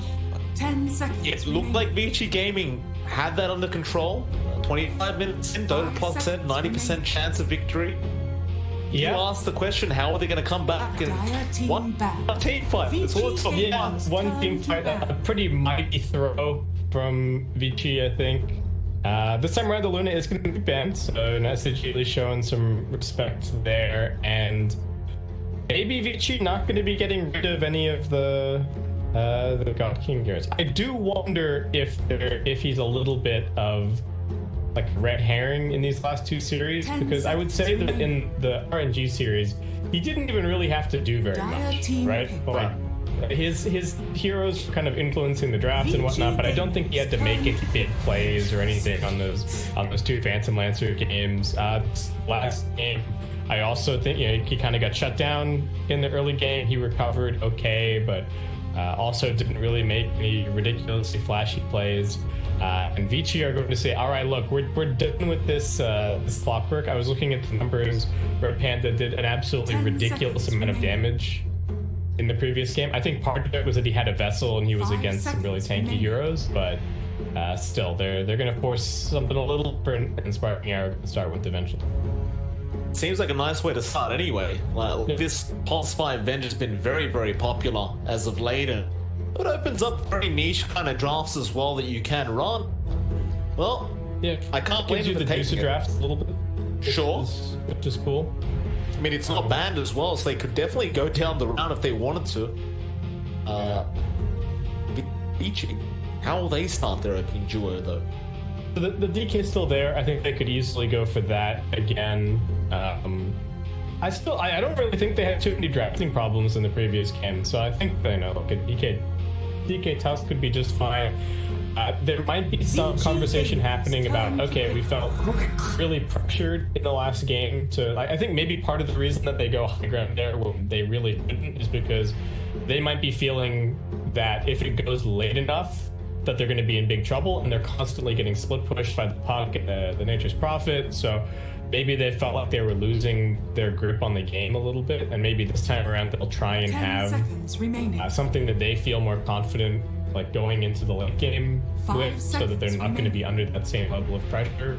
But only time will tell as the draft continues to play out. But they're starting it off with a Rubik, so not as strong in the lane, but maybe more scaling and playmaking. Yeah, definitely so. I mean, PYW, who was playing that Tusk last game, has really been on point throughout the whole league. Yeah, I'd say he's been very consistently playing very, very well. And well, they'll go for the Pangolier, which I assume must be the off-lane Pango this game. And there it is. Right. There it is. No messing around. Terribly straight out. They don't have the last pick this time around, and Terrorblade is not Luna, so I don't think we're going to be seeing TB role swapping anywhere this game. So, well, maybe SAG, they're just saying, look, this is what we want to play. This is what we feel like our best carry is. Let's just go for it. I would dare say that is probably true as well. It does seem like their best carry right now. This is kind of what he got famous for as well, God King. Just these TB picks that he loves running. And of course, VG Gaming, we did see the ban of the PL coming out from Sparking Arrows, so VG gonna have a bit of a think about their own ban now. It's a bit of a scary situation they've got themselves into, but they'll get rid of the Doom, which is also fair enough, because DD has been a real pain on the Doom. Yeah, but it's also kind of crazy that just in the course of, like, it's just been today, they busting out this already. It's getting to the point where you're like, oh man, maybe we need to just ban this. Like, haven't felt very confident in the way that the drafts have gone. And I guess even last game, the Doom got pretty shut down. In the earlier series versus RNG, he was like #1 on net worth pretty consistently the whole game long. And then this game, in the previous game, he was kind of like banging in the middle of net worth the whole time, but the Doom still ended up being really impactful. He was even just dooming straight on top of the Lotus Orb without caring at all, just knowing that he was, the more important hero than himself from the team fight. Imba Spirit. Just a grim start for Vici. We're flying through this draft. Whoa. All right, that's their Terrorblade answer, I suppose. Okay. So the thing is I think this kind of works, like the burst damage and clearing the illusions is super useful, but TB minimize against it a bit. Well, hold on a minute though. You've got Zeus into TA now, which is that's a hard matchup for the Zeus, right? It's not very fun. Well, I feel like I don't even know if they necessarily baited them, because like the Ember came out and then maybe they thought, oh okay, maybe we're a bit safer to pick the Zeus. Though Ember also kind of gets up in Zeus's face and gives him a hard time. 5 seconds remaining. The TA matchup is especially unplayable, so I am not sure what to do now. We're looking for a Eurus now. They still need building damage. There's still a lot of things missing from the draft. Like, Do you feel like this is a bit of a panic draft right now? Because it does kind of come across the way with from that last game. It's just they may not know what to do up against this drafting style sparking, and now the Abaddon's out. Profit.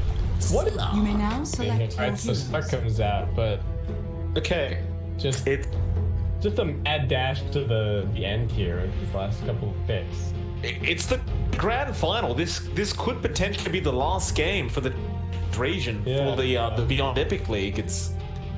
I think we could both agree. I don't think I have any doubts in saying that we are probably both leaning towards that SAG draft. Oh yeah. I guess SAG's draft for sure. This Spark is a good final pick for sure. I think it's good against a lot of what SAG going on. I also have, I have my doubts a little bit about this position for Ember, at least in the lane. Once it's out of the lane, sure, maybe running at the supports a little bit, but Vici, the side, good at the very least. But the mid lane is a concern with this DA just being able to kind of walk all over the Zeus. Tough one. Like, you're kind of going to be dependent on Ori as well in this game. I don't think Ori has much room to not win, or at least even out in mid.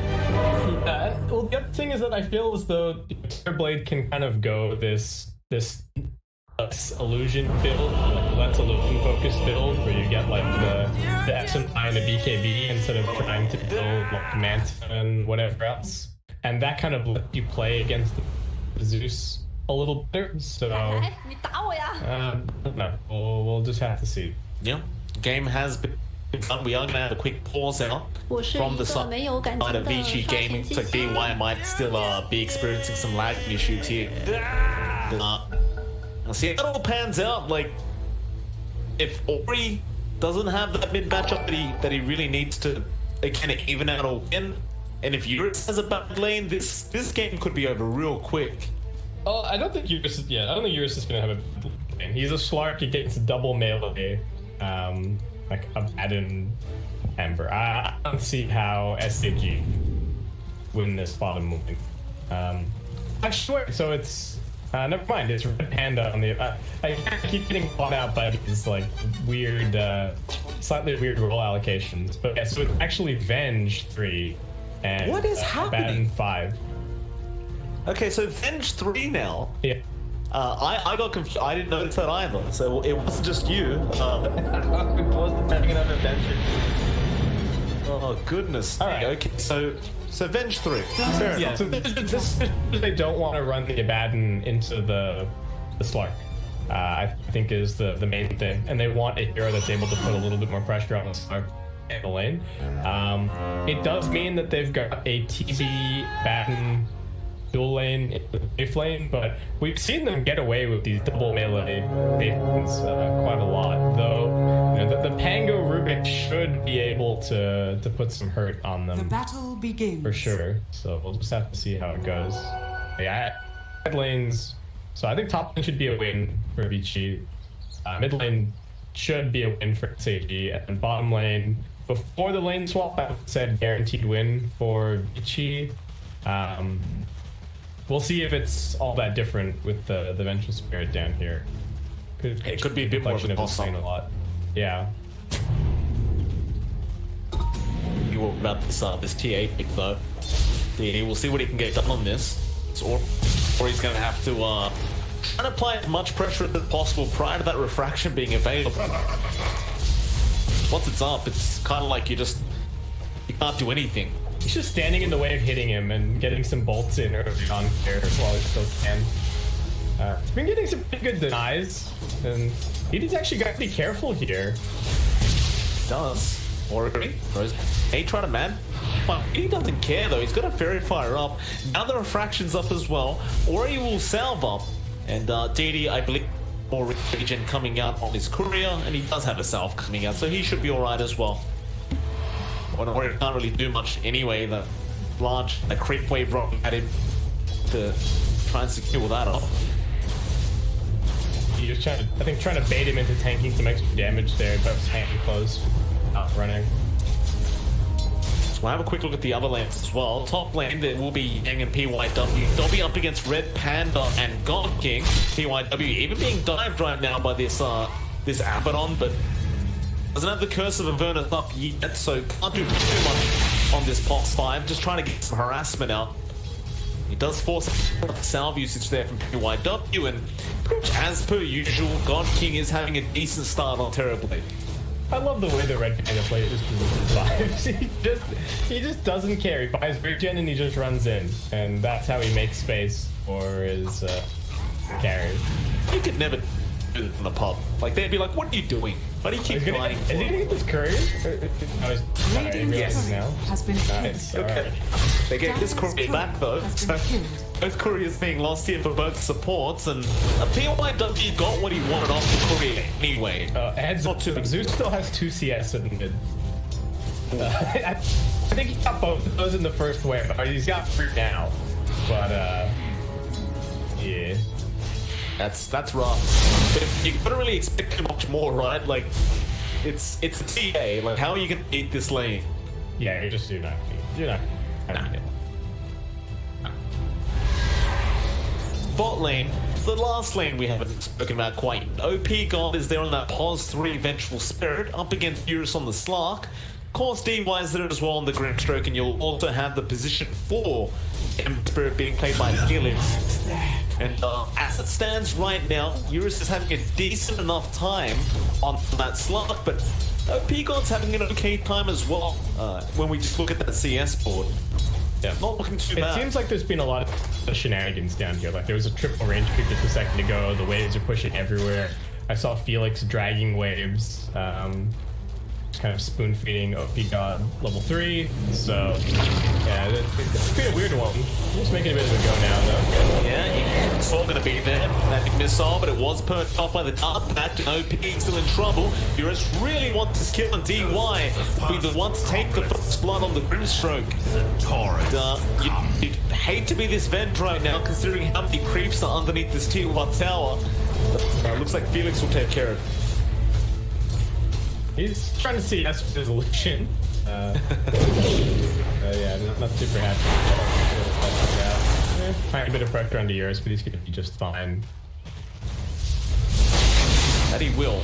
That'll be a 1-0 again, so VG Gaming getting the small advantage early on in Yang kills. Top lane though, Yang is being chased down once again by Red Panda. You still don't have that curse up.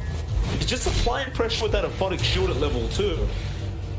And there's not really much they can do about it. Like, they can get through the shield just fine. But it's the damage they're taking in response. And Red, he's about to fall, but no, God King, he'll block the way.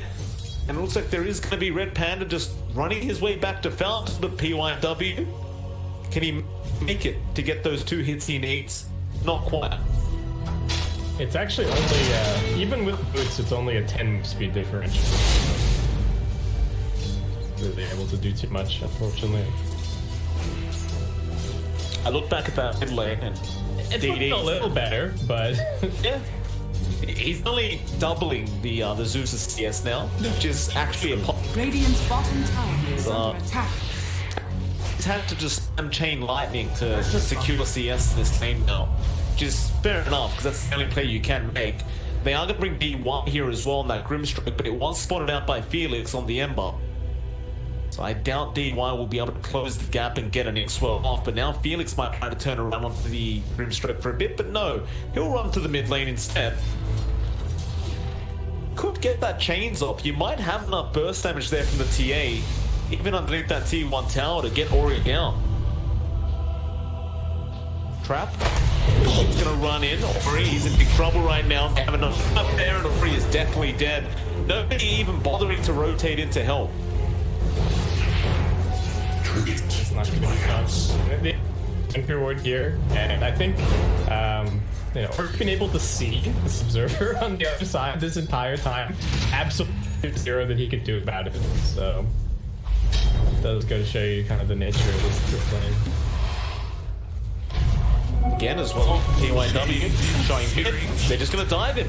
You want to farm this lane? I don't think so. Now the rotation's coming for PYW's sake, but DD, he has haste through it. So he forces the rotations and just gets out there. feels a little similar to our earlier series where there's just these constant TPs trying to salvage the mid lane, but it's not been really working. He's just getting completely affected by Red Panda. Just keep spamming regen, keep spamming the other guy out of the lane. 48 CS on this Terrorblade. Yang getting some decent levels, but I really thought that they were going to be able to pressure more lane. Now he's done laning, he's just gonna start hitting up the digital and farming from there. Every single time, without a doubt, he'll do it though. Through mid lane, gonna TP in after DD. They do have the pounce available. They use the Dark Pack first. A Punic Shield will help DD get out of there, and Panda will get the gank.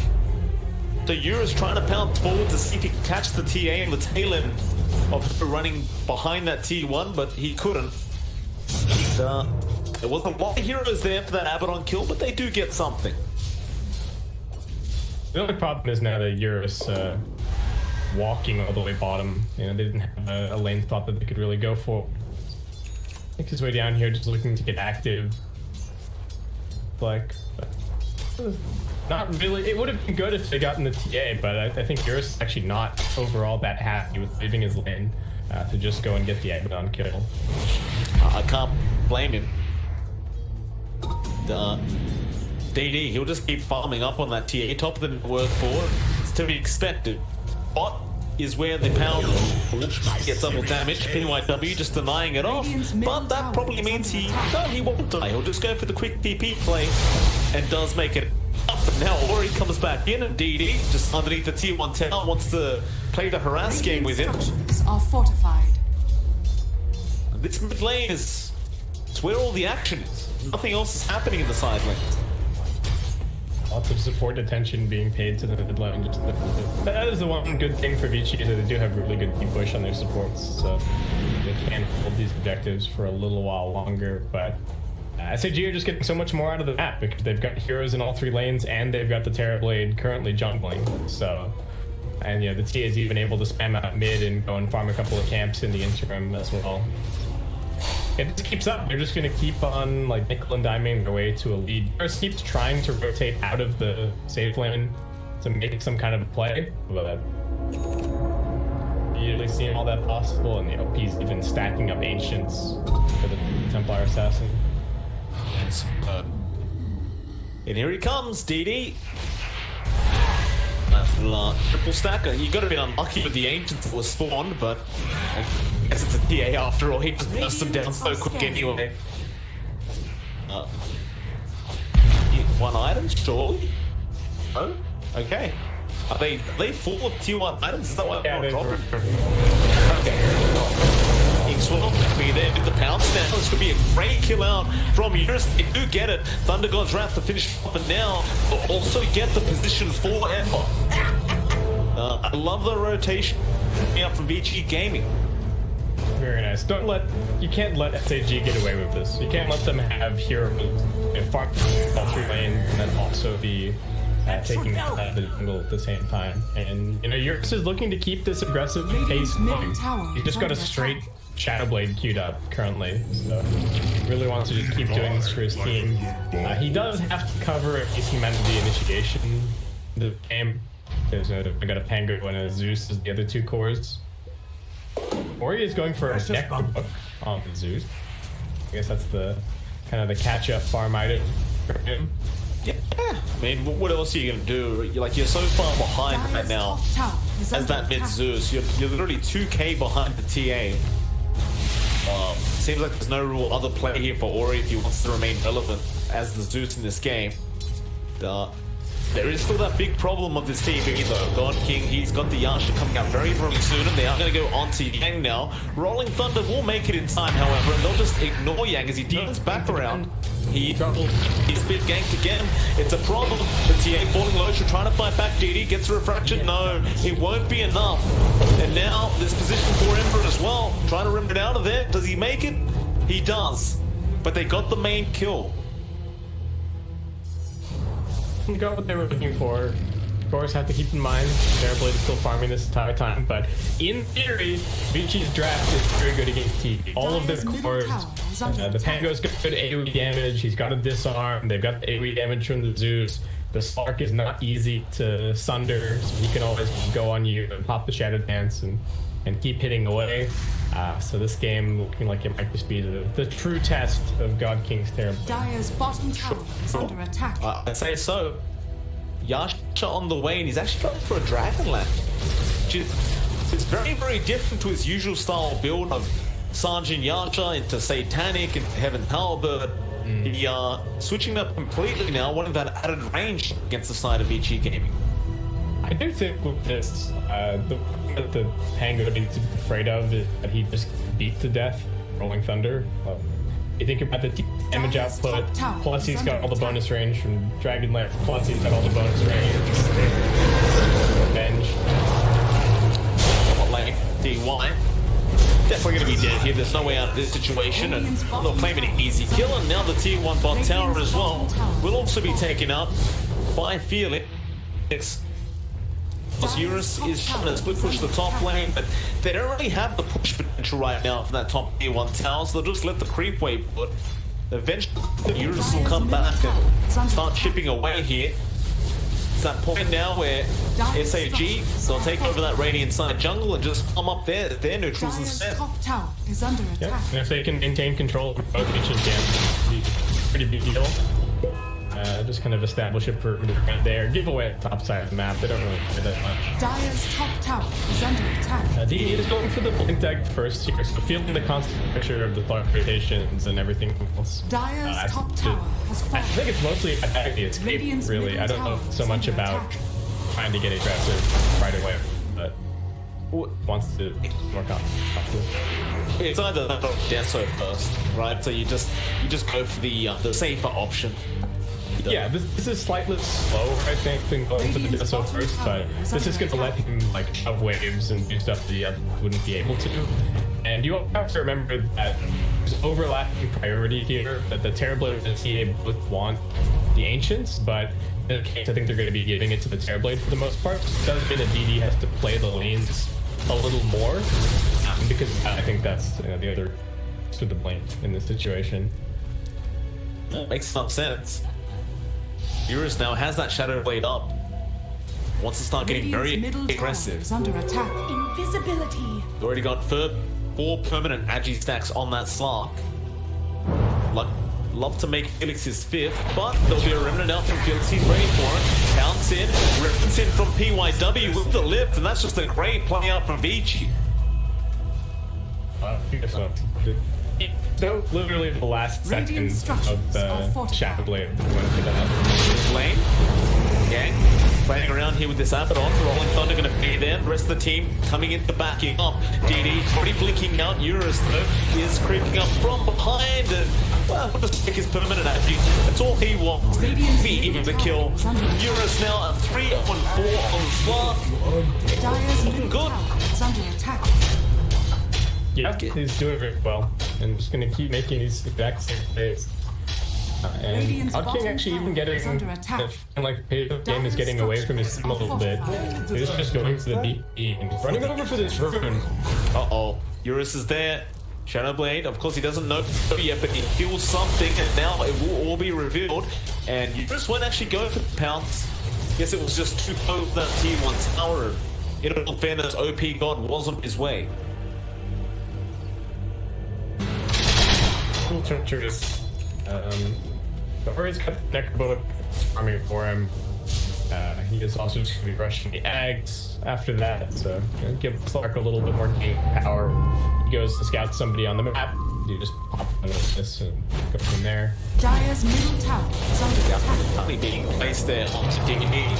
VG Gaming feeling confident right now. You see Ori actually finds it. The top laner now, yeah, being swamped in. He swashbuckles away, but he might just be dead here to the Terrorblade. In fact, he is. Mistcoil will come out from the Panda. Dire's middle tower Ori has fallen. just solo dying there to that TA up at that top lane. Not great news, but not Eurus can go on to OP God, but God King is still around the corner. He cannot commit all the way.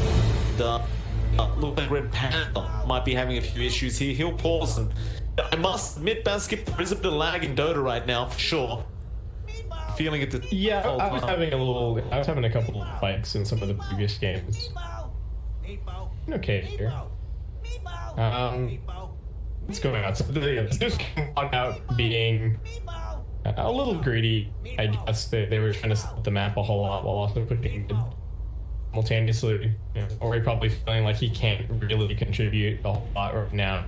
I really just need the AFK farm until he picks up the items. Always ready to contribute the Thunder God's Wrath, of course, but that is about it for the time being. And God King, that last fight, maybe, it's a switch of his fear a little bit about the way that the game was going. He does go up to the best again. Feel confident that, okay, I don't need the BKB just yet. Yeah. No fair to say, I'll slowly take over that net worth. Like, Ori is still just a non-factor in the Zeus. I guess once the Ag, he'll definitely be a bit more impactful on the Zeus, but for now it is all on the back of Eurus. Eurus trying to go for the SNY himself on the Slark to be able to really just fire back throughout this early mid game. All pans out, they'll get back to it. Of course, SAG only interested in learning God King Arm. That's exactly what he'll keep doing. I mean, VG Gaming are probably the ones that have more pressure to keep applying pressure onto SAG even at this stage. Especially with the item build, Slark. He can't afford a bit massive. Something that we haven't talked about is the combination of the Slark and the Zeus or the Vision game from Vici. They start to really establish control over the map. It's going to feel very claustrophobic. At the they just won't know where it's safe to play. The Slark is constantly going to be pressing them, so it's something to keep in mind if you're ever wondering, like, oh, why are you not pushing this wave out maybe as far as you think? That's just because they're not likely to have a ton of vision to play around with this game. Dire are scanning. The smoker was scanned out though, and that scanned out from SAG. Red Panda kind of playing with them a little bit, seeing if they want to just go after him instead of anyone else. Red's gonna just skip that, go towards that Dire triangle, but thinks better with that as well. And it's kind of obvious to them now. The smoke wasn't revealed. He's been caught out again in that triangle. SAG, they do the smoke happening, they take advantage. That was so nice with the immediate. Alright, definitely good respond. Try and punish us for killing the Zeus. Let's just get the heck out of here. Just puts one step closer to all of that Tesla now, though. In lane, they do make a jump from Panda eventually. Borrow time was there. Now Eurus has to get a bit careful. Reflection up from God King. Nice swap out on Yang, but he's still just trying to roll away. OP guard. For the swap.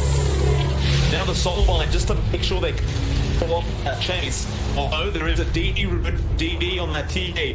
Pick that up and bottle it up. And it looks like they just want to keep going. They blink in DD, he pops that DD room. Now people at W are going to be in trouble. It's an absolute screw in the mid lane. They all pull him so low. But Eurus, he might be able to clean up. Two. They'll go for more now. With Yang after fix on that Ember. God, he'll keep running. Looks like he should be okay. I don't believe they'll be able to catch up, but Eurus, he still trying for feelings. No, he's going to sneak around, go after God King on that TP, decides better of it. So the all of Tia's fraction charges got cleaned up like instantly, and then got obliterated by the Zeus after that. I thought Chase, obviously SAG did as well. They're thinking, look, we didn't lose anybody to the Rolling Thunder, the Pango blew weak at the moment, and they all annihilate that dive. I mean, you might want to wait to that point where I guess you have the BKB on CA. You want to make those really deep dives just to really ensure that Ori can't burst you down like that. Yeah, Zeus is not having a particularly good game. His damage potential is pretty insane by virtue of having levels, so you do have to show a little bit of respect there. Though, I totally understand that dive there, but they do just kind of get punished for it. And the double damage on top of everything else as well, you're like, oh man, surely this is a good idea, but... See? Like it. God fucking switched item builds again. Going now for the in Pike and okay. Steam's up against that slot. There's that so now for DD as well. Yeah, Trying to up a BKB. I think the Pike's going to be really useful with Slark's going to try and pounce and then going to try and follow up. D1 blown up at DD. Could be in trouble now. A lot of depth from Eurus and another third draft again will come in, but the chains are out from Felix. There will be no follow-up to it, however. And that is another great trade out for Eurus.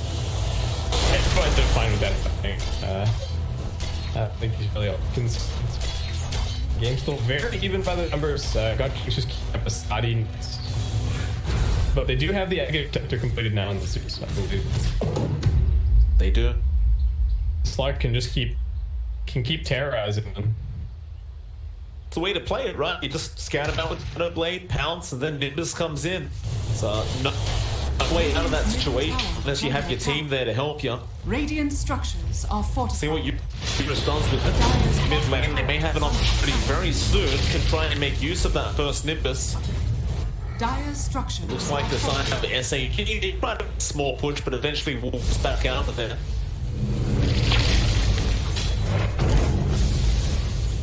It's VG Gaming's time to play this, sure. What need have I to visit?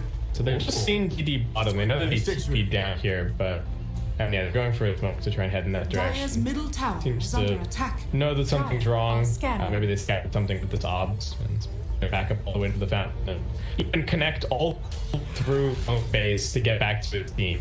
So he read that play. Very nice. And the counter spoke now. Let me Dangerous timing again. You are going into that God King, baiting in that mid lane a little bit, but eventually toward this team, and they're going to put the RuHub play. With that Slater up, they can take it real darn quick. Oh, but there's a bit trap. I don't think they can stop it. It's just way too fast. Oh, wow. Okay, it's gone. Also, nice play from PYW. There it is. Dire's bottom There's that tower river change is up now. We're in Radiant's the top slime tower is river. under attack. It's got Radiant's to go up that structures T1 are tower. Dire's bottom tower is The under Aegis attack. being installed like a BG, that's gonna hurt a little bit. You Radiant's top feel like tower you're in is control of the game, especially with that Nimbus up, but you just couldn't do anything about that. It was just way too quick. Yeah. Yeah, Roshan for them, even if to take it away would have taken far longer. Sure, they could have, have Blads on the Pangos. I think they could have sustained, but they definitely need to get a kill or two first. And SAG just making great use of the fact that they knew that a gank was looking for the TA on the bottom side of the map. There's no way that you expect a core player to TP to lane, push one way, and then run all go back to his base and smoke with his team. It's just like incomprehensible if you're a VG. It's the play that they needed to make. And they thought that TA was trapped on the bottom side of the map, but there's no way that they're thinking about Roshan at that point in time. Now SAG just doing what they do best, back to the farming game for them. Getting closer and closer to finishing off that Eye of Sky. You can't mention it before, but VG Gaming, they don't really have time to relax, so they'll smoke up again. They're gonna find kills. Eurus down to the bot lane, trying to scout up for his team. SAG, they've stick as a team now, understanding what could be coming, and never mind that Eye of Sky. God now has a man to solve. Okay, he's just assembled the... Alright. So S and Y is gone now. He'll have the mantra instead. He can buy the full heavens right now if he wants. He just needs to get to the secret shop. It does, it's definitely a nice combination of stats for him at this point of the game. It does seem like SAG wanting to maybe hammer down on the TA BKB timing a little bit more. So TA will have BKB Aegis, Terrorblade will have his Mance and his halberd. Maybe this can go and invade the enemy side of the map a little bit. VG, so there's no work towards getting that satanic up on Eurus now. Has Nimbus even been capped yet? No. Radiant's Not middle one tower left. is under attack. I was at least even looking for like a farming, that's like, you know, push out the wave or something. But I don't know if he did that. He's caught out here by Eurus. He does have a team behind him. Nice hurricane pike from Golf King. Allow him to get away, and now a nice timeout from the dominated free. Red Panda will make a bit of a run for it here. They definitely have some potential. He is the Ember jumping in as well, but he's been pounced up. He'll lose the spot. Red Panda falling very low on that forward side is already on. Do they want like this? The Rolling Thunder is making it very quick to get in. God King did put the meta. It seems as though once Abaddon's gone, they are unwilling to do the fight. But Eurus, he's not done yet. Or maybe he is, because that Sentry Ward could reveal him. He wants to go into that Shadow Dance now. Hitting away on God King. Being Swell, getting the stun off. SAG, I believe they've had enough.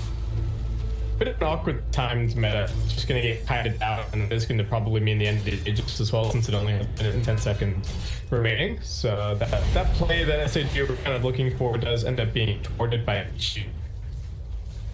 There's just still on the, still kind of on the hunt, but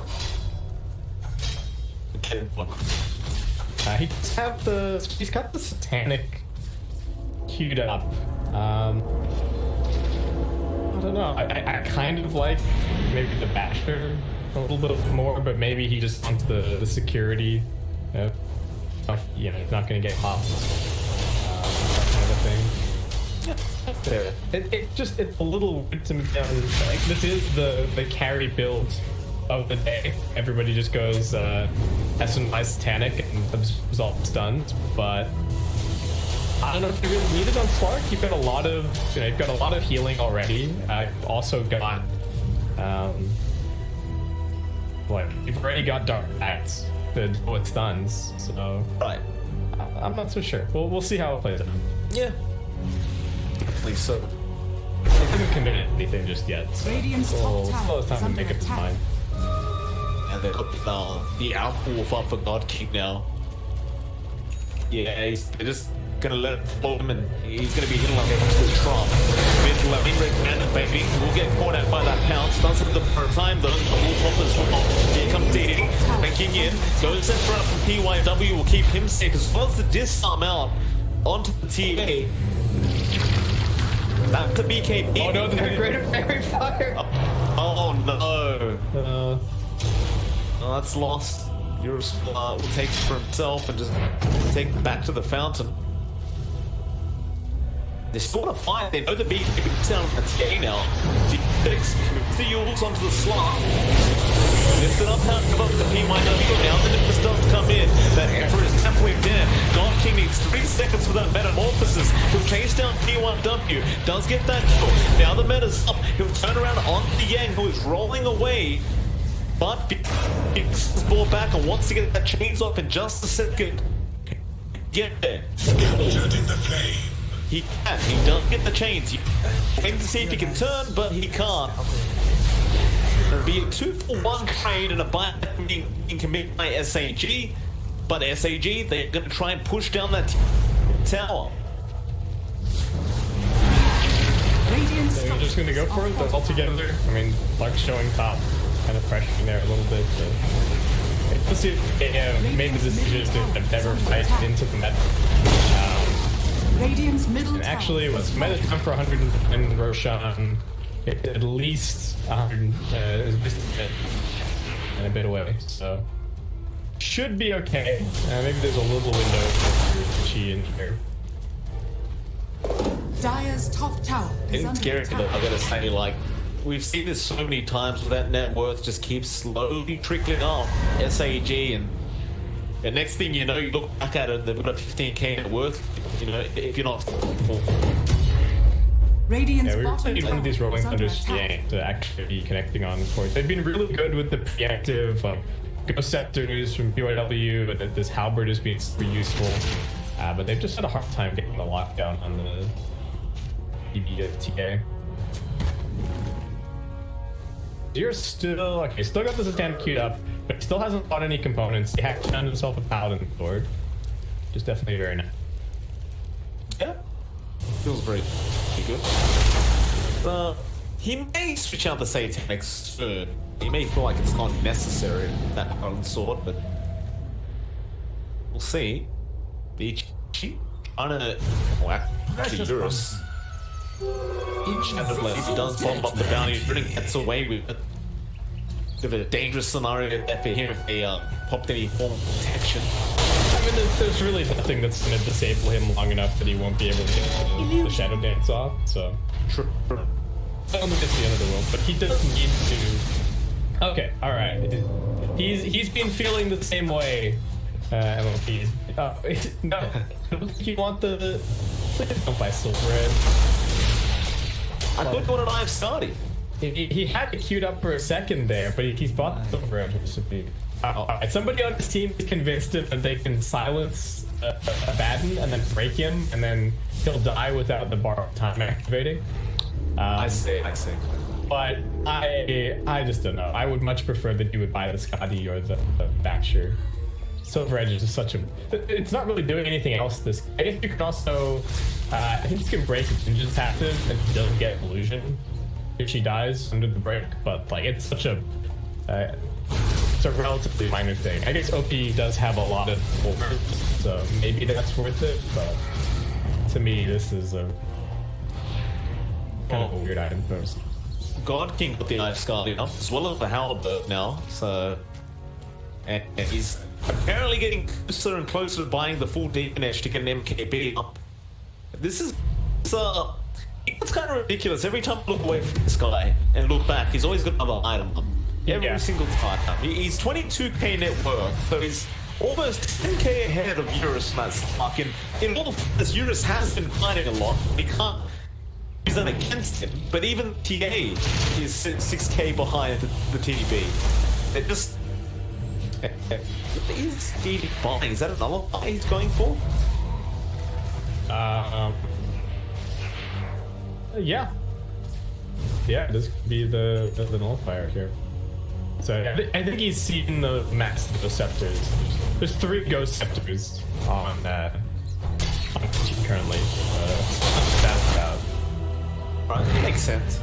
Yeah, definitely a reasonable response in this situation. Is it smart of Vici to sit back and play the farm game here? Like, we're 32 minutes in, they may feel like they need to. You made a comment earlier that it's not generally a very good idea for Vici to do that.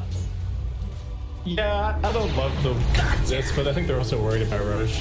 Alright, so you do, but OP perfectly fine. The river has also changed. We're trying to figure out what all this means. The Roche are up. Basher is there as well, so you forget that Basher you talked about earlier on for Eurus. And looks like he's going to queue up that Satanic. No, wants the MKB down the slot. Yeah, they're both just going MKB. I don't think anyone is going... there is a halberd on the Pangolier, so it's a little bit of incentive from... and I guess there's also a halberd on the Skyblade, so there's incentives on both sides to get the anti-damage now. Smoke here from SAG. They will. They do jump in. DY just gets destroyed. That nullifier effective up against that Ghost Scepter. And now the Ocean. Trying to get this towards the side of beach. Can't let this go down. They're not trying to put up a fight. They're going to try. Rolling is there from Yang. Although, is it going to be enough? He got held on for a second. He's going to roll out of there now. They're not able to quite capitalize yet off that Rolling Thunder. They're though, the first chance dropping. Gonna go back into the swashbuckle, but now it's gone. And the swamp is out onto Yang. He'll just get destroyed by God King. Now here we go. Ori gonna be tasted there by D. He gets caught up as well. Now Eurus, how do you survive this? He'll shadow dance and just take you out of there. Oh, it just happened so quick. I don't think you can use the rolling like that unless you're actually going to commit to the fight. And it won't even actually have a rolling thunder. He's done previously, but he managed to keep the chainstone walking. That from what? Yeah, DD blows him up. So my bad for me, but those grips.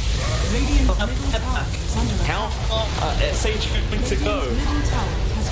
Not quite for the tier 4s yet. They're going to play this one safe. They'll go for the easy racks and probably back off some tier 2 towers.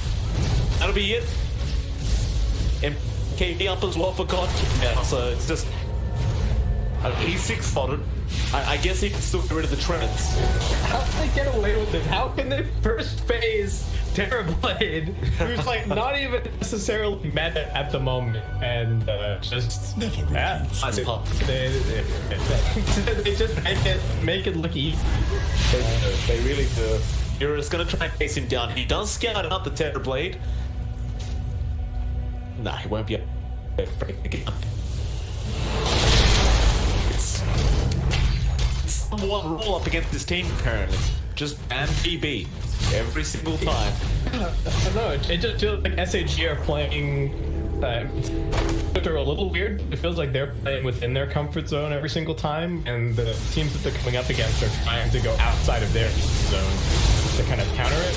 That's where we're seeing these arc ward things and draft. Eurus goes in on the Abaddon, has the break, but there's no chance to pull off. They don't have the damage anyway. But without meta, you can't fight. Although he has the meta up in 5 seconds, but Yang and the Roll under control of him. It's not enough though. It's GD on the front lines, keep them all back. They'll lose the Aegis, but now they can start the team fight. Eurus been trapped up. There's one coming out. God King, the trapped as well. He's been dropped. Sentry there and blown up. From God King was enough. He has no buyback. Not again. I think this game does. Oh no, it's. Oh goodness me, SAG. SAG. They won the 1-0 and they make it look easy. Every game we passed it, or almost every game, SAG made it look like they were playing in the tier 5 scene almost.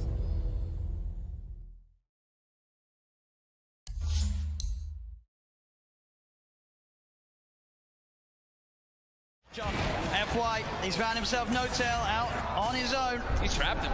There's No-Tail. Is he going to get any sort of backup? No, there's 3 still dead on OG. It'll be a slow and painful death here for No-Tail as Zame comes in for the kill secure. I love the way that Chalice popped his BKB super early in that fight. He said, I just need to get my ulti off. And he cast it at a very safe range. He didn't wait for the last second of his BKB. He's not very greedy. And I think that's a lot of the reason why they've been winning these team fights.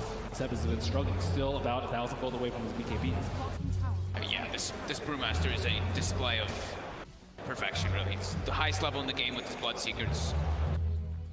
And doing a ton of damage. One of the most damage in the game as an offlaner. Now has full Shiva, so even more ways. He's pretty much itemized entirely just to be like, Ana, I'm ruining your game. I've got Radiance, I've got Shivas. You're gonna struggle so much in these fights as Phantom Lancer. Eric's did his best to keep Ana alive, and but Ana wasn't able to do damage because he was ruptured. He wasn't that low on HP, but still can't run around. Seb. Oh, I'm his ninjas here. Got to be careful who shows up top. Indeed, Jerax. He's going out on his own. He doesn't expect Zame to have this invis route. And Zame will show himself. Jerax goes across, but Somnus is there. Somnus is not messing without rupturing. No mercy. They're feeling very confident now at this point, getting these very advantageous team fights as well as getting kills on the split push too. Thompson though, we'll find X-Nova. Seb, and as well, between the two of them, they'll take down the